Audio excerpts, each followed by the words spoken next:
어머니, 제발 재산 일부만이라도 미리 주세요. 대출이자가 너무 높아서. 내가 앞으로 얼마나 살지, 병원비는 얼마나 들지도 모르는데 어떻게 주니? 그래도 어머니는 저희가 있잖아요. 저희가 효도하면서 잘 모실게요. 효도는 돈으로 하는 게 아니야. 그동안 반찬도 버리고 연락도 없다가 이제 와서. 어머님, 그건 오해세요. 저희가 앞으로는 정말 잘할게요. 너희 형편에 맞는 집을 찾으면 되잖아. 왜 내 재산을 미리 달라고 하니? 어머니, 이러시면 저희는 어떻게 해요? 은행에서도 대출이 안 된다고 하고. 그건 너희가 해결할 문제야. 나보고 어쩌라는 거니? 어머님, 저희도 이제 내 집 마련하고 싶어서 그래요.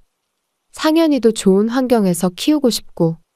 그래, 너희는 그렇게 생각하겠지. 근데 나는 이제 지쳤다. 더 이상 너희한테 기대하고 싶지 않아. 어머니, 이제 그만 가보렴. 이제 너희들이랑은 더 이상 대화하고 싶지 않구나? 며칠 전 갑자기 아들과 며느리가 현관 앞에 서 있었습니다. 손에는 평소와 다르게 큰 선물 보따리를 들고 있었죠. 이런 모습은 늘 무리한 부탁을 할 때마다 보였던 모습이었어요. 어머니, 잘 지내셨어요? 아들의 밝은 목소리가 들렸지만 저는 그 속내를 이미 알고 있었습니다. 차 한 잔을 내어주며 거실에 앉혔는데 아들은 계속 눈치를 보더군요. 며느리도 어색한 미소만 지었습니다. 웬일이니? 연락도 없이. 잠시 침묵이 흐르고 아들이 조심스럽게 입을 열었습니다. 어머니, 저희가 이번에 여행을 가려고 하는데 상현이 좀 봐주실 수 있을까요? 역시나 예상했던 대로였습니다. 필요할 때만 찾아오는 아들이었죠. 손자 상현이는 이제 초등학교 1학년입니다. 현이도 데려가려고 했는데 비행기 무서워서 못 가겠대요. 잠깐만 봐주시면 저희가 금방 다녀올게요. 아들의 애원하는 목소리에 한숨이 나왔습니다. 몸도 예전 같지 않은데 어린 손자를 돌보는 게 쉽지 않을 것 같았어요. 내 몸도 예전 같지 않아. 이제는 손자 보는 게 좀 힘들어. 어머니, 이번이 마지막이에요. 제발 부탁드려요. 결국 할 수 없이 손자를 돌보기로 했습니다. 며느리는 냉장고에 반찬 몇 개를 넣어두고는 가방을 챙기기 시작했어요. 상현아, 할머니 말씀 잘 들어야 해.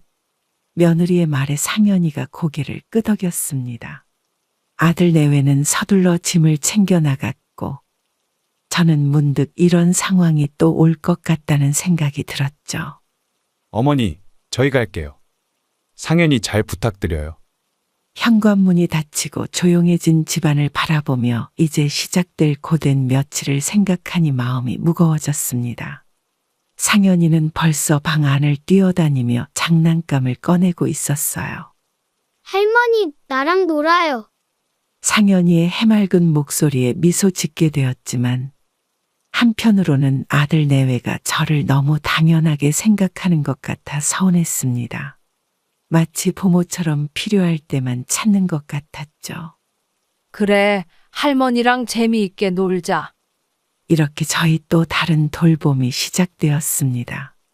손자를 사랑하는 마음은 크지만 이런 식의 부탁이 반복될 때마다 아들 내외에 대한 서운함이 조금씩 쌓여갔어요.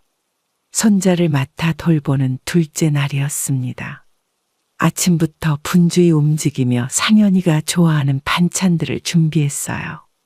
평소처럼 정성스레 차린 밥상을 앞에 두고 손자를 불렀죠. 상현아, 이리 와서 밥 먹자. 식탁에 앉은 상현이는 밥그릇은 쳐다보지도 않고 숟가락만 만지작거렸습니다. 왜 밥을 안 먹니? 할머니가 네가 좋아하는 반찬도 해놨는데. 상현이는 잠시 머뭇거리더니 천천히 입을 열었어요. 할머니가 해준 거 맛없어요. 엄마도 할머니가 해준 음식 버린다고 했어요. 순간 귀를 의심했습니다. 며느리가 제가 정성 들여 만든 음식을 버렸다니 이해할 수 없었죠. 뭐라고? 엄마가 할머니 음식을 버려? 네, 엄마가 할머니 반찬 싫어한대요. 맨날 쓰레기통에 버려요. 손자의 천진한 대답에 숟가락을 들고 있던 손이 떨렸습니다. 그동안 며느리의 입맛에 맞추려 얼마나 노력했는지 매번 새로운 반찬을 연구하고 시도했던 시간들이 주마등처럼 스쳐 지나갔어요. 혹시 할머니가 잘못 들은 걸까? 아니에요. 엄마가 할머니 음식은 싫다고 했어요. 그래서 매번 버린대요. 밥상 앞에 앉아 있는 게 힘들어졌습니다. 상현이는 아무 일 없다는 듯 제 표정을 바라보고만 있었죠. 아이고, 그래. 할머니가 피자 시켜줄까? 네. 피자 좋아요. 저는 천천히 밥상을 치우기 시작했습니다.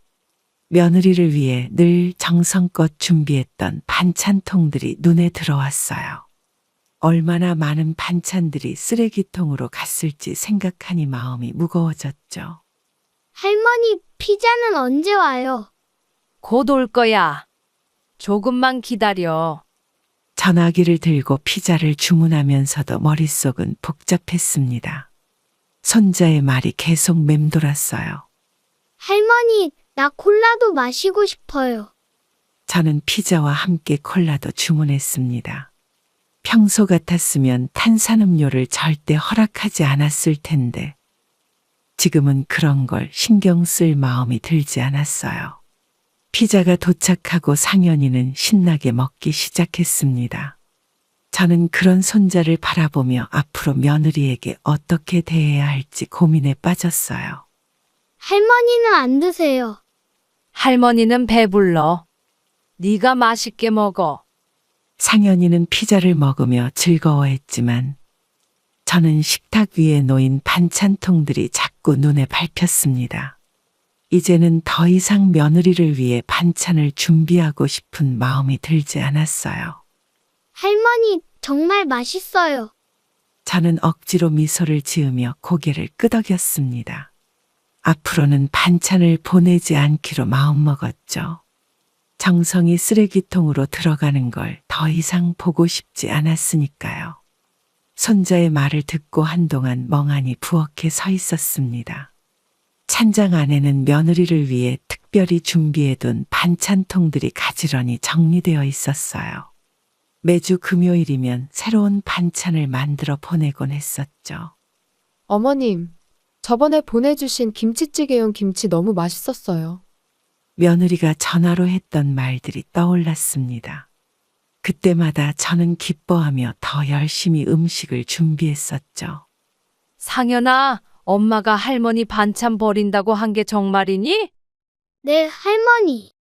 엄마가 식탁에서 할머니 반찬 보면 인상 찌푸리면서 버려요. 창밖을 바라보며 지난 3년을 되돌아보았습니다. 결혼 초기부터 며느리의 입맛을 연구하고 좋아하는 음식을 물어가며 정성껏 요리했던 시간들이 주마등처럼 스쳐 지나갔어요.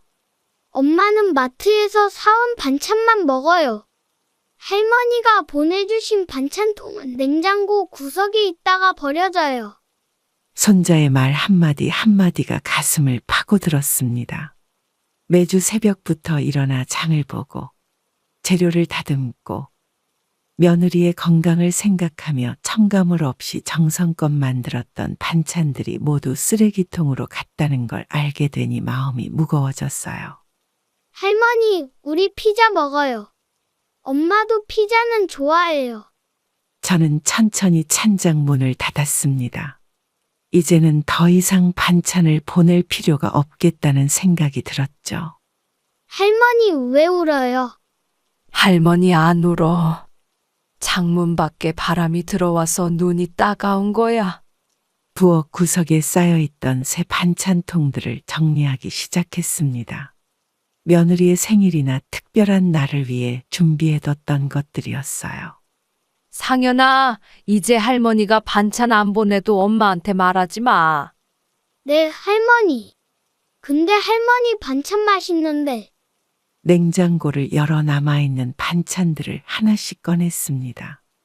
며느리의 입맛에 맞추려 얼마나 많은 레시피를 연구했는지, 얼마나 많은 정성을 들였는지 새삼 깨달았어요. 할머니, 저는 할머니가 해주시는 김치찌개 좋아해요. 그래, 우리 상현이는 할머니가 해주는 거 잘 먹어주니까 기특하지. 이제는 더 이상 며느리의 마음을 얻으려 애쓰지 않기로 했습니다. 정성이 무시당하는 것보다 차라리 처음부터 하지 않는 게 낫겠다는 생각이 들었어요. 할머니, 배고파요. 그래, 할머니가 상현이 먹을 김치찌개 끓여줄까? 며느리의 반찬통을 정리하면서 마음도 함께 정리했습니다. 이제는 더 이상 필요 없는 것들을 비우고 새로운 마음가짐으로 시작하려고 해요. 며칠째 손자를 돌보고 있는데 전화벨이 울렸습니다. 여행 중인 아들이었어요. 전화를 받자마자 아들의 밝은 목소리가 들렸죠. 어머니, 상현이는 잘 있나요? 그래, 잘 있어. 저는 애써 평온한 목소리를 내려 했지만 아들의 첫마디가 저에 대한 안부가 아닌 것이 마음에 걸렸습니다. 상현이 밥은 잘 먹어요? 아침에 우유는 마셨나요? 밥도 잘 먹고 우유도 마셨어. 걱정하지 마. 통화 내내 아들은 손자의 일상만 물어보았습니다. 요 며칠 저희 허리 통증이 심해졌는데 그런 걸 물어보는 말은 한마디도 없었어요. 어머니, 상현이랑 바꿔주세요. 상현아, 아빠랑 통화하렴. 전화기를 손자에게 건네주고 거실 소파에 앉았습니다. 손자가 아빠와 즐겁게 이야기하는 소리가 들렸어요. 아빠, 할머니랑 재미있게 지내요. 언제 와요? 손자의 통화가 끝나고 며느리가 전화를 받았습니다. 며느리도 역시 손자 얘기만 했죠. 어머님, 상현이 약은 잘 챙겨주고 계시죠? 알레르기 있으니까 외식은 되도록 피해주세요. 알았어. 걱정하지 마. 허리가 아파 진통제를 먹어야 했던 일. 의자에서 일어날 때마다 느껴지는 통증. 이런 이야기는 꺼내지도 못했습니다. 그럼 저희 이만 끊을게요. 상현이 잘 부탁드려요. 전화가 끊기고 난 후 거실에 홀로 앉아 있으니 서운함이 밀려왔습니다. 자식이 부모의 건강은 안중에도 없다는 게 실감났죠. 할머니, 배고파요. 그래, 할머니가 밥 차려줄게. 주방으로 향하면서 허리 통증이 또 시작됐습니다. 하지만 이런 통증도 서운함도 아들 내외에게는 말하지 않기로 했어요. 할머니, 왜 아프세요? 할머니 안 아파. 조금 피곤한 거야. 주방에서 밥을 준비하면서 문득 예전 생각이 났습니다. 아들이 어렸을 때는 제가 조금만 아파도 발을 동동 굴렀는데 이제는 자식 키우느라 부모는 잊어버린 걸까요? 오후가 되자 상현이의 에너지가 폭발했습니다. 거실을 뛰어다니며 장난감을 여기저기 던지고 소리를 지르기 시작했어요. 허리 통증도 심해지고 며느리가 음식을 버렸다는 사실도 알게 된 날이라 저도 모르게 짜증이 났죠. 상현아, 조용히 좀 해. 싫어요. 놀 거예요. 상현이는 더 크게 소리를 지르며 뛰어다녔습니다. 장난감이 바닥에 떨어지는 소리가 머리를 울렸어요. 그만하라고. 할머니 머리 아파. 순간 제 목소리가 평소보다 크게 나왔습니다. 놀란 상현이가 갑자기 멈춰섰고 그 바람에 발이 꼬여 앞으로 넘어졌어요. 아야, 상현이가 팔을 부여잡고 울기 시작했습니다. 거실 모서리에 부딪혀서 팔에 상처가 났어요. 순간 머릿속이 하얘졌죠. 상현아, 어디 다쳤어? 할머니가 볼게. 아파요. 팔이 아파요. 다급한 마음에 상현이를 안아들고 근처 병원으로 향했습니다. 택시를 타는 동안에도 상현이는 계속 훌쩍거렸어요. 의사 선생님이 곧 나아지게 해주실 거야. 괜찮아. 할머니, 무서웠어요. 병원에 도착해서 진료를 받았습니다. 다행히 큰 상처는 아니었지만 팔에 붕대를 감아야 했어요. 많이 다치진 않았네요. 소독하고 밴드 붙여드릴게요. 선생님, 정말 괜찮은 거 맞나요? 네, 걱정 마세요. 찰과상이라 금방 나을 거예요. 치료를 마치고 집으로 돌아오는 길. 상현이는 제 손을 꼭 잡고 있었습니다. 아들 내외가 돌아와서 이 상처를 보면 뭐라고 할지 걱정이 됐어요. 상현아, 할머니가 소리 질러서 미안해. 아니에요. 제가 너무 시끄럽게 했어요. 집에 도착해서 상현이에게 간식을 주었습니다. 평소보다 조용히 TV를 보는 상현이를 보며 자책감이 들었어요. 할머니, 이제 안 아파요. 그래도 조심해야 해. 이제 뛰어다닐 때는 천천히 뛰자. 저녁이 되어 가는데 아들 내외가 돌아올 생각을 하니 걱정이 됐습니다. 상현이의 팔에 난 상처를 보면 제가 어떤 말을 해도 변명으로만 들릴 것 같았어요. 상현이와 병원에서 돌아오자마자 현관문 소리가 들렸습니다. 아들 내외가 예정보다 일찍 돌아온 거예요. 순간 긴장감이 감돌았죠. 어머님, 저희 왔어요. 며느리가 상현이를 발견하자마자 표정이 굳어졌습니다. 팔에 감긴 붕대를 보고 달려왔어요. 상현아, 이게 무슨 일이야? 어디 다쳤어? 넘어져서 팔이 조금 긁혔어. 병원 다녀왔으니까 걱정하지 마. 저의 설명에도 며느리의 얼굴은 점점 붉어졌습니다. 아들은 옆에서 상황을 지켜보기만 했죠. 어머님, 어떻게 된 거예요? 우리가 며칠 동안 맡겼더니 이렇게 애를 다치게 해요? 조금 뛰어다니다가 넘어진 거야. 의사 선생님도 괜찮다고. 며느리는 제 말이 끝나기도 전에 말을 끊었습니다. 목소리가 점점 높아졌어요. 괜찮다고요? 이렇게 다쳤는데 어떻게 괜찮아요? 어머님이 제대로 못 봐주신 거잖아요. 순간 아들을 바라봤지만 그는 여전히 아무 말도 하지 않았습니다. 며느리의 일방적인 질책이 이어졌어요. 평소에도 상현이를 너무 방치하시는 것 같았어요. 이번엔 정말 너무하시네요. 방치라니. 내가 얼마나 정성껏 돌봤는데. 하지만 며느리는 제 해명을 전혀 듣지 않았습니다. 상현이를 데리고 방으로 들어가 짐을 챙기기 시작했어요. 우리 이제 가요. 앞으로는 상현이 맡기지 않을게요. 상현이는 저를 향해 미안한 듯 쳐다보았습니다. 작은 목소리로 인사를 했죠. 할머니, 저 이제 가요. 그래, 잘 가거라. 아들 내외는 서둘러 집을 나섰습니다. 현관문이 닫히는 소리가 유난히 크게 들렸어요. 거실에 홀로 남아 소파에 앉았습니다. 며칠 동안 상현이를 돌보면서 있었던 일들이 떠올랐어요. 음식을 버린다는 사실을 알게 된 것도, 허리 통증으로 힘들었던 것도, 지금은 모두 부질없게 느껴졌습니다. 상현아, 할머니가 미안하구나. 빈 거실에 혼잣말처럼 중얼거렸습니다. 창밖으로 해가 저물어가는 게 보였어요. 이제는 손자의 웃음소리도 들리지 않을 것 같아 마음이 무거워졌습니다.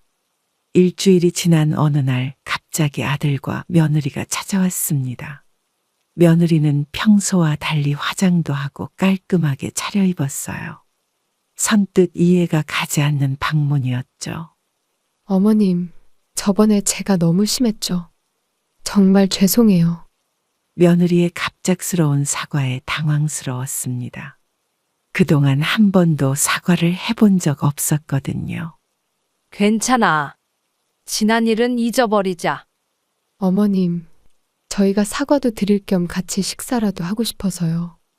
식탁에 앉아 며느리가 사온 음식을 함께 먹었습니다. 아들은 평소보다 부드러운 말투로 이야기를 건네고 며느리는 반찬을 계속 제 그릇에 덜어주었어요. 상현이는 잘 지내니? 네, 어머님 많이 보고 싶어요. 밥을 먹는 내내 이상한 느낌이 들었습니다. 평소와 다른 며느리의 태도, 아들의 부드러운 말투가 뭔가 속사정이 있어 보였어요. 어머님, 사실 드릴 말씀이 있어서. 역시나 예감이 맞았습니다. 밥을 다 먹고 차를 마시는데 아들이 조심스럽게 말을 꺼냈어요. 저희가 이번에 전세자금 대출을 알아보는데 이자가 너무 높더라고요. 그래서? 어머니, 어차피 나중에 저희 줄 재산인데 미리 좀 주실 수 없나요? 순간 머리가 멍해졌습니다. 며느리의 갑작스러운 사과가 이것 때문이었다는 걸 깨달았어요. 재산은 내가 살아있을 때 필요한 거야. 앞으로 얼마나 살지, 병원비가 얼마나 들지 모르는데. 어머님, 저희가 효도하면서 잘 모실게요. 그러니까. 저는 며느리의 말을 자르고 자리에서 일어났습니다. 재산을 미리 달라고 찾아온 것도 서운한데 효도를 조건으로 걸다니 더욱 섭섭했어요. 너희가 효도는 왜 하니?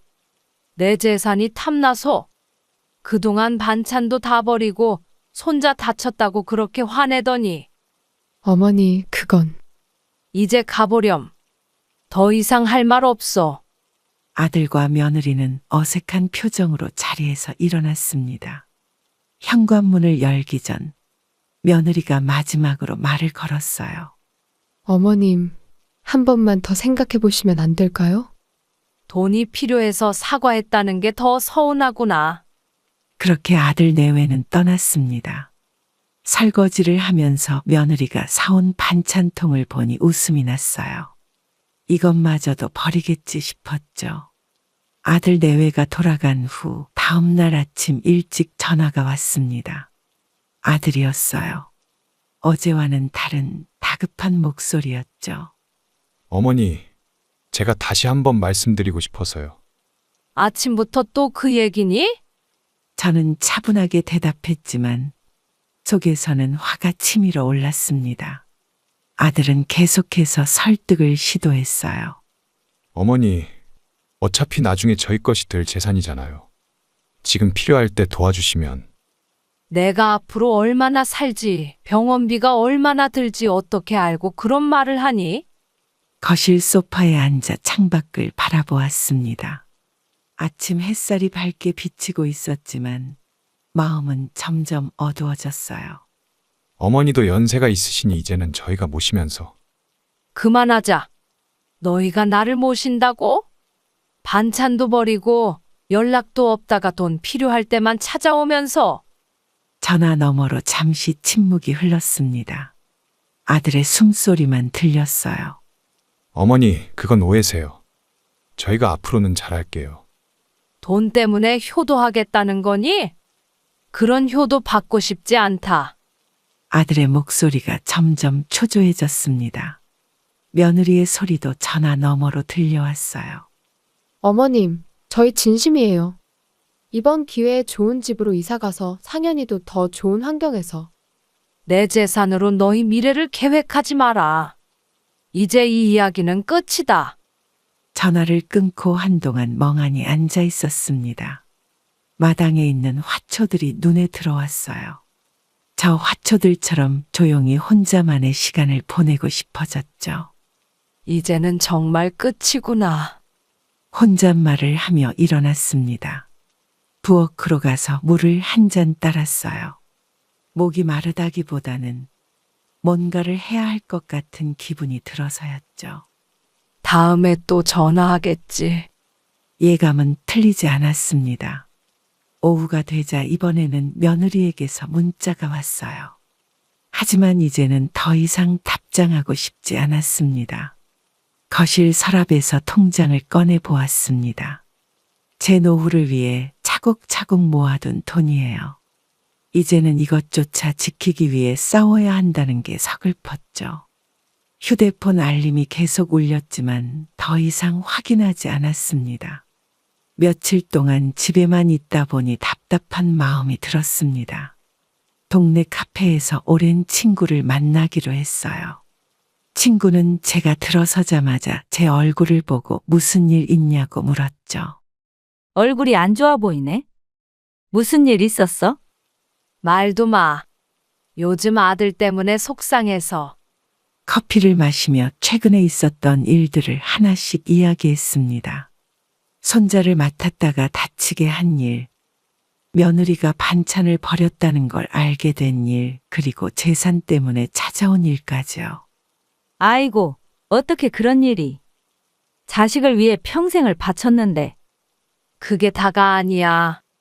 얼마 전엔 서울 가서 아들 집에 들렀다가 문전박대 당했어. 친구는 커피잔을 내려놓으며 한숨을 쉬었습니다. 제 이야기를 듣는 내내 안타까운 표정이었어요. 너무 자식한테 매달리지 마. 우리도 이제 우리 인생 살아야지. 그래도 내 새끼인데 어떻게 잊고 살아. 친구는 제 손을 잡아주었습니다. 따뜻한 온기가 전해져 왔어요. 자식 잘 되라고 희생하면서 산 세월이 몇 년인데. 이제는 네 자신을 위해 살아야 해. 저도 모르게 눈물이 고였습니다. 카페 창밖으로 지나가는 사람들이 보였어요. 나도 그러고 싶은데 쉽지가 않네. 우리 동네 문화센터 프로그램 들으러 다니는 건 어때? 나랑 같이 가자. 친구의 제안에 고개를 끄덕였습니다. 뭔가 새로운 일을 시작하는 게 좋을 것 같았어요.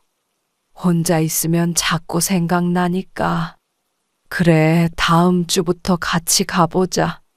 그래, 우리도 이제 우리 삶을 찾아야지. 자식한테 매달려 살다간 우리만 늙어. 카페를 나서면서 마음이 한결 가벼워졌습니다. 친구와 이야기를 나누고 나니 답답했던 마음이 조금은 풀린 것 같았어요. 다음 주에 꼭 연락할게. 이제 우리끼리라도 힘내자. 집으로 돌아오는 길, 문화센터 앞을 지나치며 잠시 발걸음을 멈췄습니다. 프로그램 안내문을 보니 뭔가 새로운 시작에 대한 기대가 생겼어요. 문화센터 둘러보고 돌아온 다음 날이었습니다. 갑자기 초인종이 울렸어요. 문을 열어보니 며느리가 서 있었죠. 평소와는 다르게 고급스러운 원피스를 입고 있었습니다. 어머님, 잠시 시간 괜찮으세요? 그래, 들어오너라.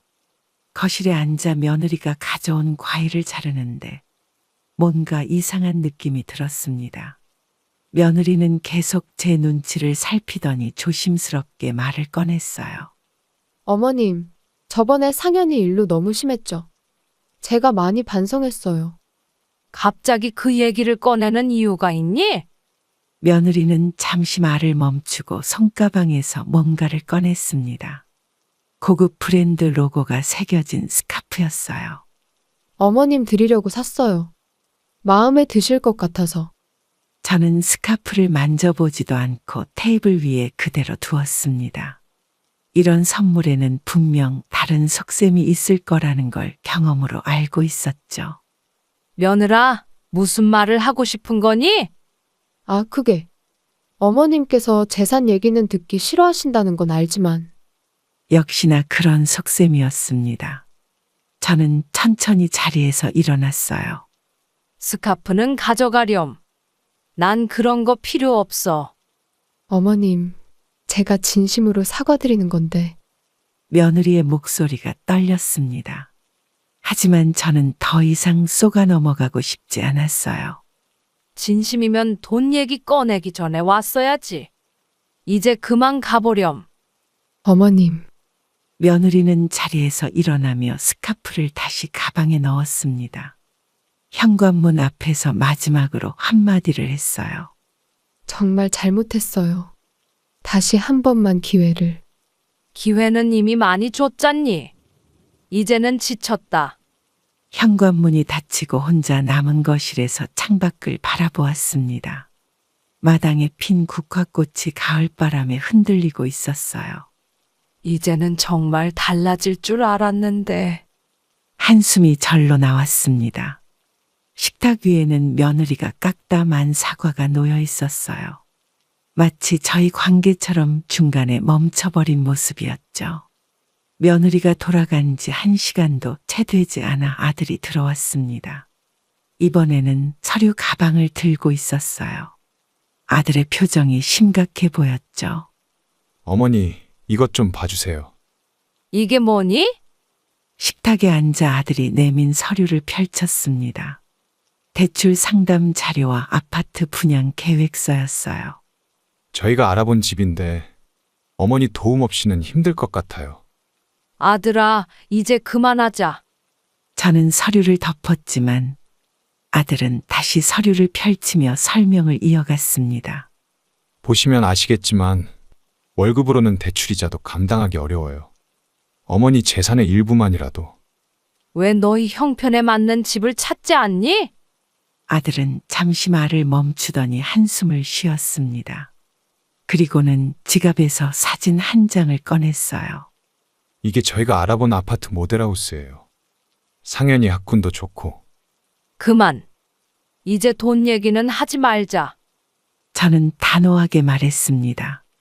아들은 제 반응에 당황한 듯 했어요. 어머니, 제가 효도하면서 잘 모실게요. 매주 찾아뵙고. 돈으로 효도를 사려는 거니? 순간 아들의 얼굴이 굳어졌습니다. 제 말이 너무 날카로웠나 싶었지만 이제는 이런 식의 대화가 지쳤어요. 어머니도 저희 입장을 이해해 주셨으면 해요. 요즘 집값이. 내 입장은 누가 이해해 주니? 너희가 필요할 때만 찾아오고. 거실 시계가 똑딱거리는 소리만 울렸습니다. 아들은 말없이 서류를 가방에 넣었어요. 그럼 저는 이만 가보겠습니다.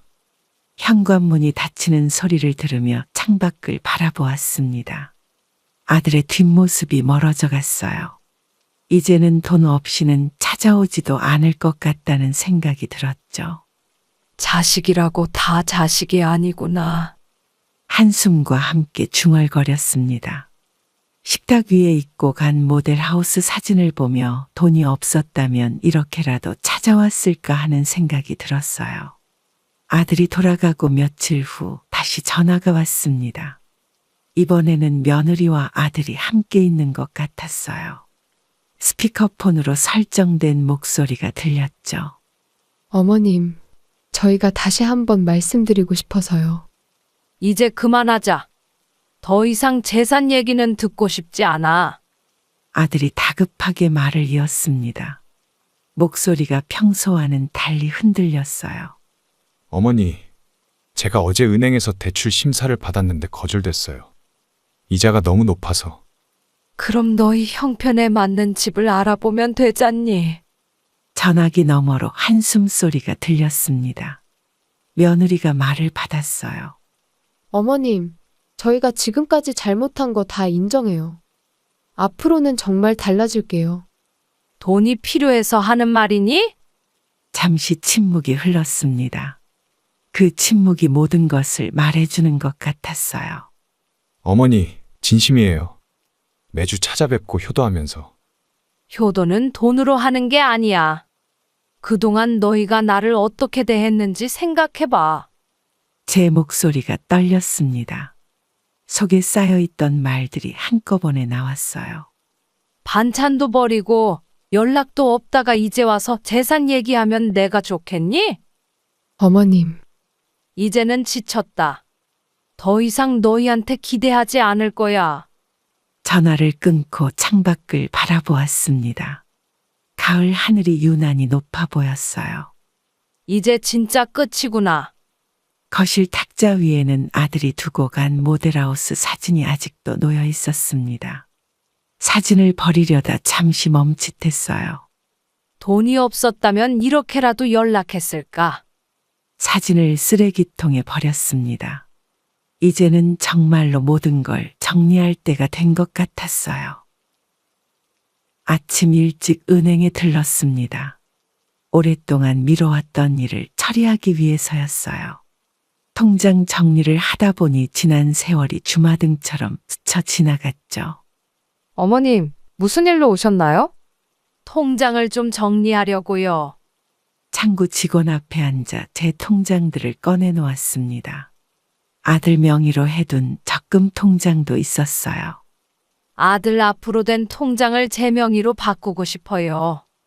혹시 가족 간의 상의는 하셨나요? 잠시 망설였지만 이제는 결심했다는 듯 고개를 저었습니다. 직원이 걱정스러운 눈빛으로 물었어요. 요즘 가족 간재산 문제로 많이 다투시거든요. 한 번 더 생각해 보시는 건 더 이상 생각할 게 없어요. 제 재산은 제가 관리하고 싶습니다. 창구 옆자리에 앉아 계시던 할머니가 제 말을 듣고 고개를 끄덕이셨어요. 잘하시는 거예요. 자식들한테 다 주면 나중에 후회해요. 은행 업무를 마치고 나왔습니다. 가방 안에는 이제 제 명의로 된 통장들만 있었어요. 이제 시작이구나. 집으로 돌아오는 길에 아들에게서 전화가 왔습니다. 마치 알았다는 듯이 전화를 했네요. 어머니, 은행에 가셨다고요? 그래, 내 통장 정리 좀 했어. 왜 저랑 상의도 없이? 이제 내 돈은 내가 알아서 할 거야. 너희한테 줄 생각 없다. 전화를 끊고 공원 벤치에 앉았습니다. 어차피 올 날이었어. 지갑에서 옛날 사진 한 장을 꺼냈습니다. 아들이 어렸을 때 찍은 사진이에요. 그때는 이런 날이 올 줄 몰랐죠. 이제는 나를 위해 살아야지. 사진을 다시 지갑에 넣으며 결심했습니다. 더 이상 자식을 위해 제 삶을 희생하지 않기로 했어요.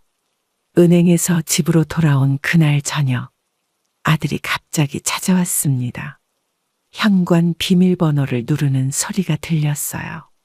어머니, 제발 문 좀 열어주세요. 이제 비밀번호 바꿨어. 연락도 없이 오면 안 돼. 저는 문 앞에 서서 단호하게 말했습니다. 아들의 목소리가 점점 커졌어요. 어머니, 왜 이러시는 거예요? 저번에 어머니 댁에 왔을 때는 아무 말씀도 없으시더니. 너희 집에 내가 찾아갔을 때 생각해봐. 그때는 어떻게 대했니? 문 밖에서 한숨 쉬는 소리가 들렸습니다. 아들이 문을 두드리는 소리가 계속됐어요. 그건 저희가 바빠서 그랬던 건데. 어머니, 제발요. 나도 이제 바빠. 나한테도 내 삶이 있어. 아들의 발걸음 소리가 잠시 멈췄다가 다시 문을 두드리기 시작했습니다. 이번에는 조금 더 다급한 목소리였어요. 비밀번호라도 알려주세요. 제가 매주 찾아뵐게요. 너희 집 비밀번호는 나한테 알려준 적 있니? 복도에 침묵이 흘렀습니다. 제 말에 아들이 할 말을 잃은 것 같았어요. 어머니, 그래도 저희는 이제 가렴. 다음에 올 때는 꼭 연락하고 와. 발걸음 소리가 점점 멀어졌습니다. 창문으로 보니 아들이 고개를 숙인 채 아파트를 나서는 모습이 보였어요. 이제야 내 마음을 조금은 알겠니? 저녁 식사 준비를 하면서 문득 예전 생각이 났습니다. 아들 집에 갔다가 문전박대 당했던 그날이요. 그때의 서운함을 이제야 아들도 느끼게 된 것 같았어요. 이제 시작이구나. 쌀을 씻으며 혼잣말을 했습니다. 이제부터는 제 삶의 주인으로 살아가야겠다는 생각이 들었어요. 다음 날 아침 동네 문화센터에 처음으로 발걸음을 했습니다. 프로그램 안내 데스크 앞에서 잠시 망설이다가 용기를 내어 물었어요. 그림 교실 신청하려고 하는데요. 네, 초급반은 매주 화요일 오전 10시에 시작해요. 처음이신가요? 데스크 직원이 친절하게 설명해 주었습니다. 평생 그림을 그려본 적 없었지만 왠지 설레는 마음이 들었어요. 붓은 따로 준비해야 하나요? 첫 수업에는 준비물 없이 오셔도 됩니다. 선생님께서 자세히 설명해 주실 거예요. 수업료를 내고 회원증을 받았습니다. 그림 교실로 향하는 길에 다른 수강생들과 마주쳤어요. 어머, 새로 오신 분이세요? 네, 오늘부터 시작하게 됐어요. 같은 반 수강생이라는 분이 반갑게 인사를 건네셨습니다. 비슷한 또래의 여성분들이 삼삼오오 모여 있었어요. 저희도 다 처음엔 어려웠는데 하다 보니까 재미있어요. 교실에 들어서자 이젤과 도구들이 가지런히 놓여 있었습니다. 처음 보는 도구들이 낯설었지만 설렘이 더 컸어요. 자, 오늘은 새로운 분이 오셨네요. 먼저 기본적인 붓잡는 법부터 배워볼까요? 선생님의 설명을 들으며 처음으로 붓을 잡아보았습니다. 서툴지만 하얀 도화지 위에 첫 선을 그었어요. 와, 처음 치고는 잘 아시네요. 옆자리 수강생의 칭찬에 쑥스러웠지만 기분이 좋았습니다. 이렇게 새로운 취미가 생기니 마음이 한결 가벼워졌어요. 다음 주에도 꼭 오세요. 우리 함께 그림 그려요. 수업을 마치고 나오는 길, 문득 이런 시간을 진작 가졌더라면 좋았을 거란 생각이 들었습니다. 자식들 뒷바라지하느라 미뤄두었던 제 삶을 이제야 시작하는 것 같았어요. 내일은 또 뭘 배울까? 집으로 돌아가는 길에 미술용품점에 들렀습니다. 제 것이 될 붓과 물감을 고르는 재미에 시간 가는 줄 몰랐어요. 문화센터 둘레길 모임에 참여한 지 한 달이 되었습니다. 매주 화요일 아침이면 비슷한 또래 회원들과 함께 산책을 하며 이야기를 나누었어요. 어머나, 박 선생님도 시어머니 문제로 힘드셨군요. 네, 저도 3년 전에 비슷한 일을 겪었어요. 아침 산책을 하며 자연스럽게 대화가 오갔습니다. 처음으로 제 이야기를 다른 사람들과 나눌 수 있었어요. 저는 결국 재산을 정리했어요. 자식들한테 기대면 끝이 없더라고요. 맞아요. 저도 그래서 요즘은 저만의 시간을 보내려고 해요. 둘레길을 걸으며 회원들과 공감대가 형성되었습니다. 다들 비슷한 고민을 안고 살아왔다는 걸 알게 됐어요. 이제는 우리 자신을 위해 살아야죠. 나이 들수록 더 당당해져야 해요. 맞아요. 자식들 뒷바라지하느라 우리는 뭐 했나 싶어요. 산책을 마치고 근처 카페에 모였습니다. 커피를 마시며 이야기는 계속되었어요. 다음 주에 우리 다 같이 꽃꽂이 배우러 가요. 제가 알아본 곳이 있어요. 좋아요. 저도 꽃꽂이는 늘 해보고 싶었어요. 새로운 친구들과 함께하는 시간이 즐거웠습니다. 자식들에게 받은 상처를 서로 위로하고 새로운 취미도 함께 찾아가는 게 좋았어요. 우리 이제 매주 만나요. 서로 의지가 되니까 좋잖아요. 그래요. 이제는 우리가 서로를 챙겨줘야죠. 집으로 돌아오는 길, 문득 웃음이 났습니다. 이렇게 비슷한 처지의 친구들을 만나게 될 줄은 몰랐어요. 내일은 또 뭘 배우러 갈까? 달력을 보며 다음 모임 날짜를 체크했습니다. 이제는 제 일정이 조금씩 채워지고 있었어요. 이번 주말에는 도자기 만들기도 가보자. 가방에서 문화센터 프로그램 안내문을 꺼내 보았습니다. 이제는 혼자가 아닌 것 같아 마음이 든든했어요. 상현이의 8번째 생일날이었습니다. 아들에게서 문자가 왔어요. 생일 잔치에 초대한다는 내용이었죠. 한 달 넘게 연락이 없다가 갑자기 온 초대였습니다. 할머니 와주실 거죠? 그래, 상현이 보고 싶었다. 잠시 고민했지만 손자를 위해서 아들의 초대를 받았습니다. 식당에 도착하자 상현이가 제일 먼저 달려왔습니다. 하지만 며느리의 차가운 시선이 느껴졌어요. 어머님, 오늘은 저희 친정 식구들도 다 오세요. 며느리의 말투에서 불편한 기색이 드러났습니다. 테이블 자리 배치를 보니 저는 구석에 앉게 되어 있었어요. 어머님은 저쪽에 앉으시면 될 것 같아요. 할머니, 여기 앉아요. 상현이가 자기 옆자리를 가리켰지만 며느리가 바로 제지했습니다. 상현아, 너는 외할머니 옆에 앉아야지. 식사가 시작되고 화기애애한 분위기 속에서 저만 동떨어진 기분이었습니다. 처가 쪽 친척들은 즐겁게 이야기를 나누는데 저는 말 한마디 끼어들 틈이 없었어요. 상현이 닮은 꼴이 외할머니랑 똑같아요. 맞아요.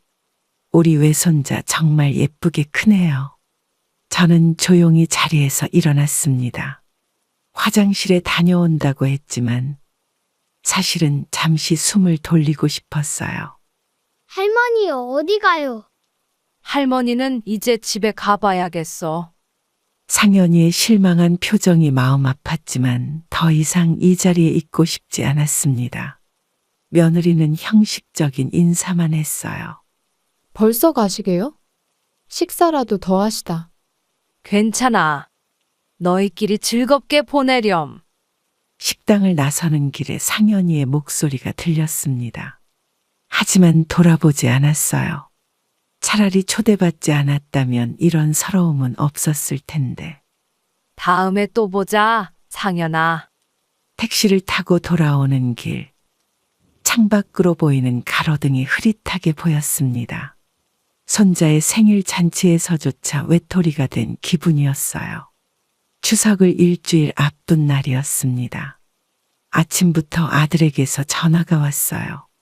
명절 연락인가 싶었는데 예상과는 다른 내용이었죠. 어머니, 이번 추석에 저희가 제주도로 여행을 가려고 해요. 그래? 명절에 여행을 간다고? 순간 할 말을 잃었습니다. 지난 추석에도 외가에서 보낸다더니 이번에는 아예 여행을 간다고 하니 마음이 복잡했어요. 요즘 다들 명절에 여행 많이 가잖아요. 어머니도 편하게 쉬세요. 그래. 너희끼리 잘 다녀오렴. 전화를 끊고 창밖을 바라보았습니다. 추석이면 늘 차례상을 준비하고 손자와 함께 보냈는데 이제는 그것조차 어려워졌네요. 선영 씨, 이번 추석 어떻게 보내실 거예요? 문화센터 친구가 물었습니다. 잠시 망설이다 실제 상황을 이야기했어요. 우리도 다 같은 처지네요. 저희 아들도 해외여행 간대요. 그럼 우리끼리 추석 보내요. 제가 좋은 곳을 알아뒀어요. 친구의 제안에 고개를 끄덕였습니다. 전통 찻집에서 모여를 배우는 프로그램이 있다고 하네요. 자식들이 안 오니 우리가 새로운 추억을 만들면 되죠. 그래요. 이제는 우리도 즐겁게 보내야죠. 집으로 돌아와 달력을 보며 추석 당일을 동그라미 쳤습니다. 처음으로 혼자 보내는 명절이지만 새로운 친구들과 함께라 외롭지 않을 것 같았어요. 이제는 정말 달라지는구나. 냉장고에 붙여둔 전 부치는 레시피를 떼어냈습니다. 올해는 차례상을 준비할 필요가 없겠죠. 대신 찻집에서 배울 타도 수업 준비물을 정리했어요. 새로운 시작이라 생각하자. 달력에 동그라미 친 날짜를 보며 마음을 다잡았습니다. 이제는 저만의 명절을 만들어가야 할 때인 것 같아요. 추석 연휴가 끝나고 며칠 후 아들 내외가 또다시 집으로 찾아왔습니다. 이번에는 얼굴이 상기된 채 급하게 현관문을 두드렸어요. 어머니, 저희가 다음 주에 해외여행을 가려고 하는데요. 또 손자를 맡기려고? 현관문 앞에서 아들과 며느리가 어색하게 서 있었습니다. 손자는 없었고 대신 여행 가방을 들고 있었어요. 이번에는 2주 정도 유럽 여행을 가려고 해요. 상현이도 같이 데려가려고 했는데 그래, 잘 다녀와. 순간 며느리의 표정이 일그러졌습니다. 제가 예상한 대로가 아닌 것 같았어요. 그게 여권이 만료됐다고 해서 상현이는 못 가게 됐어요. 그래서 또 맡기려고? 아들이 눈치를 보며 말을 이었습니다. 전과는 다른 부드러운 말투였어요. 어머니, 이번만 봐주시면 저희가 돌아와서 효도하겠습니다. 효도는 마음에서 우러나와야 하는 거야.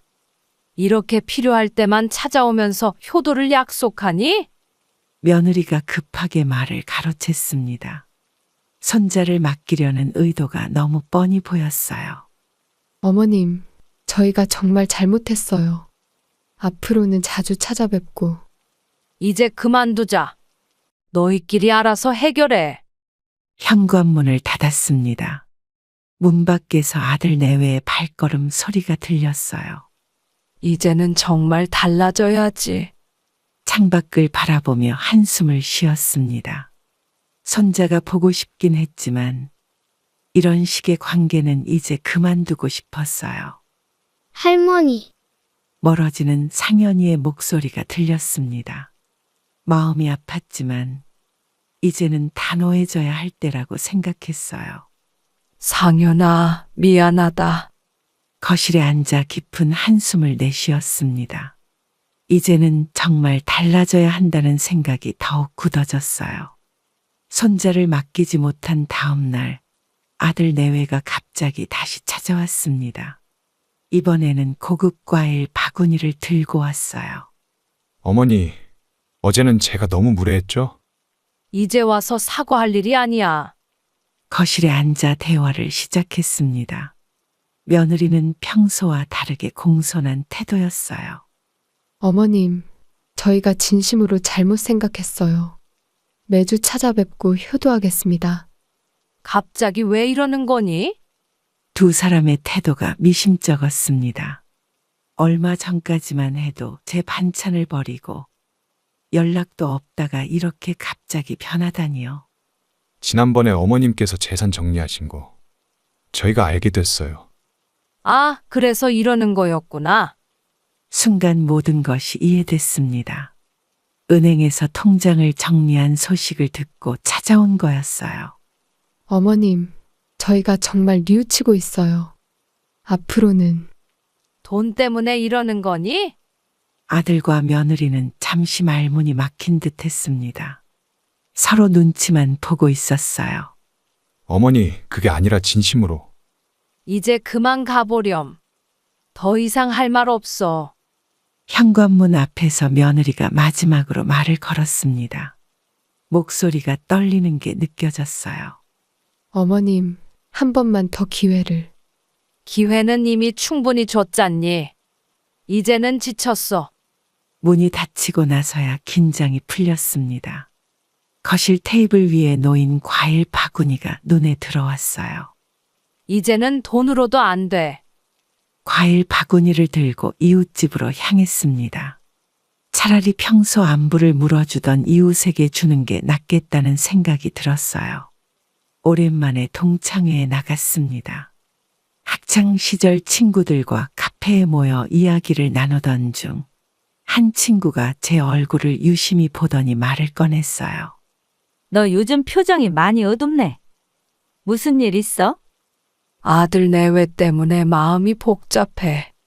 친구들 앞에서 처음으로 속마음을 털어놓았습니다. 그동안 혼자 끌어안고 있던 이야기가 술술 나왔어요. 자식들 키우느라 평생을 바쳤는데 이제는 돈이 필요할 때만 찾아오더라. 그거 나랑 똑같은 상황이네. 나도 얼마 전에 비슷한 일이 있었어. 다른 친구도 한숨을 쉬며 말을 이었습니다. 알고 보니 비슷한 경험을 한 친구들이 많았어요. 우리가 다 자식한테 인생을 걸었던 게 잘못이었나 봐. 맞아. 나도 요즘은 그런 생각이 들어. 우리도 우리 삶이 있는데 오랜 친구들과 이야기를 나누다 보니 마음이 한결 가벼워졌습니다. 혼자만의 고민이 아니었다는 걸 알게 됐어요. 이제는 우리 자신을 위해 살자. 늦었다고 생각하지 말고. 그래, 이제부터라도 시작하면 되지. 친구의 말에 고개를 끄덕였습니다. 카페 창밖으로 늦가을 햇살이 비치고 있었어요. 다음 주에 우리 다 같이 여행 갈까? 제주도 어때? 좋아. 이제 우리도 우리 인생을 살아야지. 친구들과 여행 계획을 세우면서 설레는 마음이 들었습니다. 자식들에게 매달려 살았던 지난 날들이 아쉽게 느껴졌어요. 우리도 이제 새로운 시작이야. 모임을 마치고 돌아오는 길, 마음속에 작은 희망이 피어났습니다. 이제는 저를 위한 삶을 살아야겠다는 결심이 더욱 단단해졌어요. 내일은 무엇을 해볼까? 집으로 향하는 발걸음이 가벼워졌습니다. 처음으로 제 미래에 대한 기대감이 생겼어요. 동창회 모임 후 일주일이 지났습니다. 친구들과 약속한 대로 근처 요양원 봉사활동을 시작했어요. 봉사활동 중 만난 할머니의 이야기가 제 마음을 울렸죠. 저는 자식들이 5인데 명절에도 안 와요. 많이 서운하시겠어요. 할머니의 이야기를 들으며 제 모습이 겹쳐 보였습니다. 봉사를 하러 왔다가 오히려 위로를 받는 기분이었어요. 선생님은 자제분들과 잘 지내시나요? 저도 비슷한 처지예요. 요즘은 연락도 뜸하네요. 봉사활동을 마치고 나오는 길에 문화센터 친구와 마주쳤습니다. 우연히 같은 봉사활동을 신청했던 거예요. 여기서 뵐 줄은 몰랐어요. 저도 오늘 처음 왔어요. 봉사하면서 오히려 제가 위로받고 가네요. 카페에 들러 이야기를 나누었습니다. 친구도 저와 비슷한 마음이었나 봐요. 우리가 자식들한테 너무 많이 기대한 게 아닐까요? 그동안 모든 걸 자식한테 걸었죠. 이제는 우리 삶도 찾아야 할 때예요. 다집으로 돌아오는 길에 문득 아들 생각이 났습니다. 하지만 이제는 그리움보다 담담함이 더 크게 느껴졌어요. 새로운 친구들과 함께하는 삶. 이제야 진정한 행복이 무엇인지 알 것 같았습니다. 자식을 위해 희생하며 살았던 지난 날들이 후회되지는 않습니다. 그것 또한 제 인생의 한 부분이었으니까요. 다만 이제는 알겠어요. 진정한 행복은 누군가에게 기대는 것이 아닌 스스로 만들어가는 것이라는 걸요. 자식이 찾아오지 않는다고 해서 제 삶이 멈추지는 않아요. 오히려 이제야 진정한 제 모습을 찾아가는 여정이 시작된 것 같습니다. 늦었다고 생각했는데 새로운 시작을 위해서는 결코 늦지 않았더군요. 이제는 누군가의 어머니, 시어머니가 아닌 제 이름으로 당당히 살아갈 수 있습니다. 인생의 끝자락이라 생각했던 이 시기가 오히려 새로운 시작이 될 수 있다는 걸 깨달았어요. 우리 모두에게는 각자의 인생이 있습니다. 누군가에게 의지하거나 매달리지 않아도 우리는 충분히 행복할 수 있어요. 그것을 깨닫는데 오랜 시간이 걸렸지만 이제야 진정한 삶의 의미를 찾은 것 같습니다. 그럼 오늘도 행복한 하루 되시길 바랍니다. 감사합니다. 어머님, 이렇게 하시면 안 된다고 몇 번을 말씀드려야 하나요? 내가 평생 이렇게 해왔는데 뭐가 문제라는 거야? 엄마, 은지 말이 맞아요. 요즘은 다 분리수거해야. 너까지 그러기야. 나는 이제 이 집에서 뭘 해도 안 되는구나. 어머님, 저는 더 이상 못 참겠어요. 어머니가 계신 이후로 저희 부부관계도 틀어지고. 그래? 내가 없어져야 너희가 편하겠구나. 엄마, 이제 그만하시죠. 우리 다른 방법을 찾아보면. 다른 방법? 요양원에 보내겠다는 거니? 이렇게 살바해야 차라리 요양원에 가는 게 낫겠다. 그런 말씀 마세요. 저희가 잘못했어요. 아니야. 난 이제 알았어. 내가 여기 있으면 안 되는구나.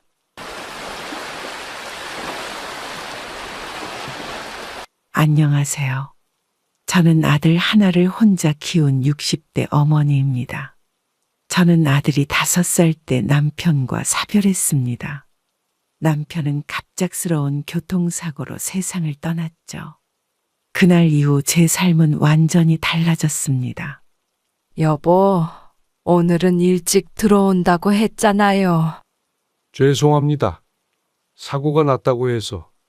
경찰의 연락을 받고 달려간 병원에서 남편의 마지막 모습을 보았습니다. 그날 이후 저는 세상이 무너진 것 같았지만 아들의 울음소리가 저를 현실로 돌아오게 했어요. 생계를 위해 시장에서 장사를 시작했어요. 새벽 4시에 일어나 시장에 가서 재료를 사고 밤 10시가 되어서야 집에 돌아왔죠. 아줌마, 이 떡볶이 정말 맛있네요. 감사합니다. 더 맛있게 드세요. 아들이 고등학교를 졸업하고 대학교에 합격했다는 소식을 들었을 때 저는 시장 한복판에서 눈물을 쏟았습니다. 하지만 기쁨도 잠시, 등록금 마련이 큰 걱정이었어요. 어머님, 요즘은 장사가 잘 안 되시나 봐요? 네, 경기가 워낙 안 좋아서요. 근데 우리 민수가 대학에 붙었어요. 시장 상인들은 저희 기쁜 소식에 축하를 해주었지만 한편으로는 걱정스러운 눈빛을 보냈습니다.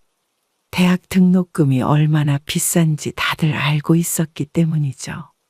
저는 새벽 시장에서 일하기 시작했어요. 밤 12시에 나가서 아침 9시까지 일하고 다시 제 가게로 와서 저녁까지 장사를 했습니다. 쉬는 시간 없이 하루 종일 일했죠. 엄마, 제가 아르바이트라도 할까요? 안 돼, 공부에만 집중해. 엄마가 다 할 수 있어. 밤에는 재봉틀을 돌렸습니다. 시장 상인들의 옷 수선을 맡아서 했어요. 손이 부르트고 허리가 아파도 쉴 수가 없었습니다. 첫 학기 등록금을 겨우 마련했지만 다음 학기가 또 걱정이었죠. 아줌마, 이렇게 무리하시다가 건강 망치시면 어쩌려고 그러세요? 괜찮아요. 우리 아들 공부시키는 게 제 행복인걸요. 어느 날은 너무 지쳐서 시장 바닥에 쓰러진 적도 있었습니다.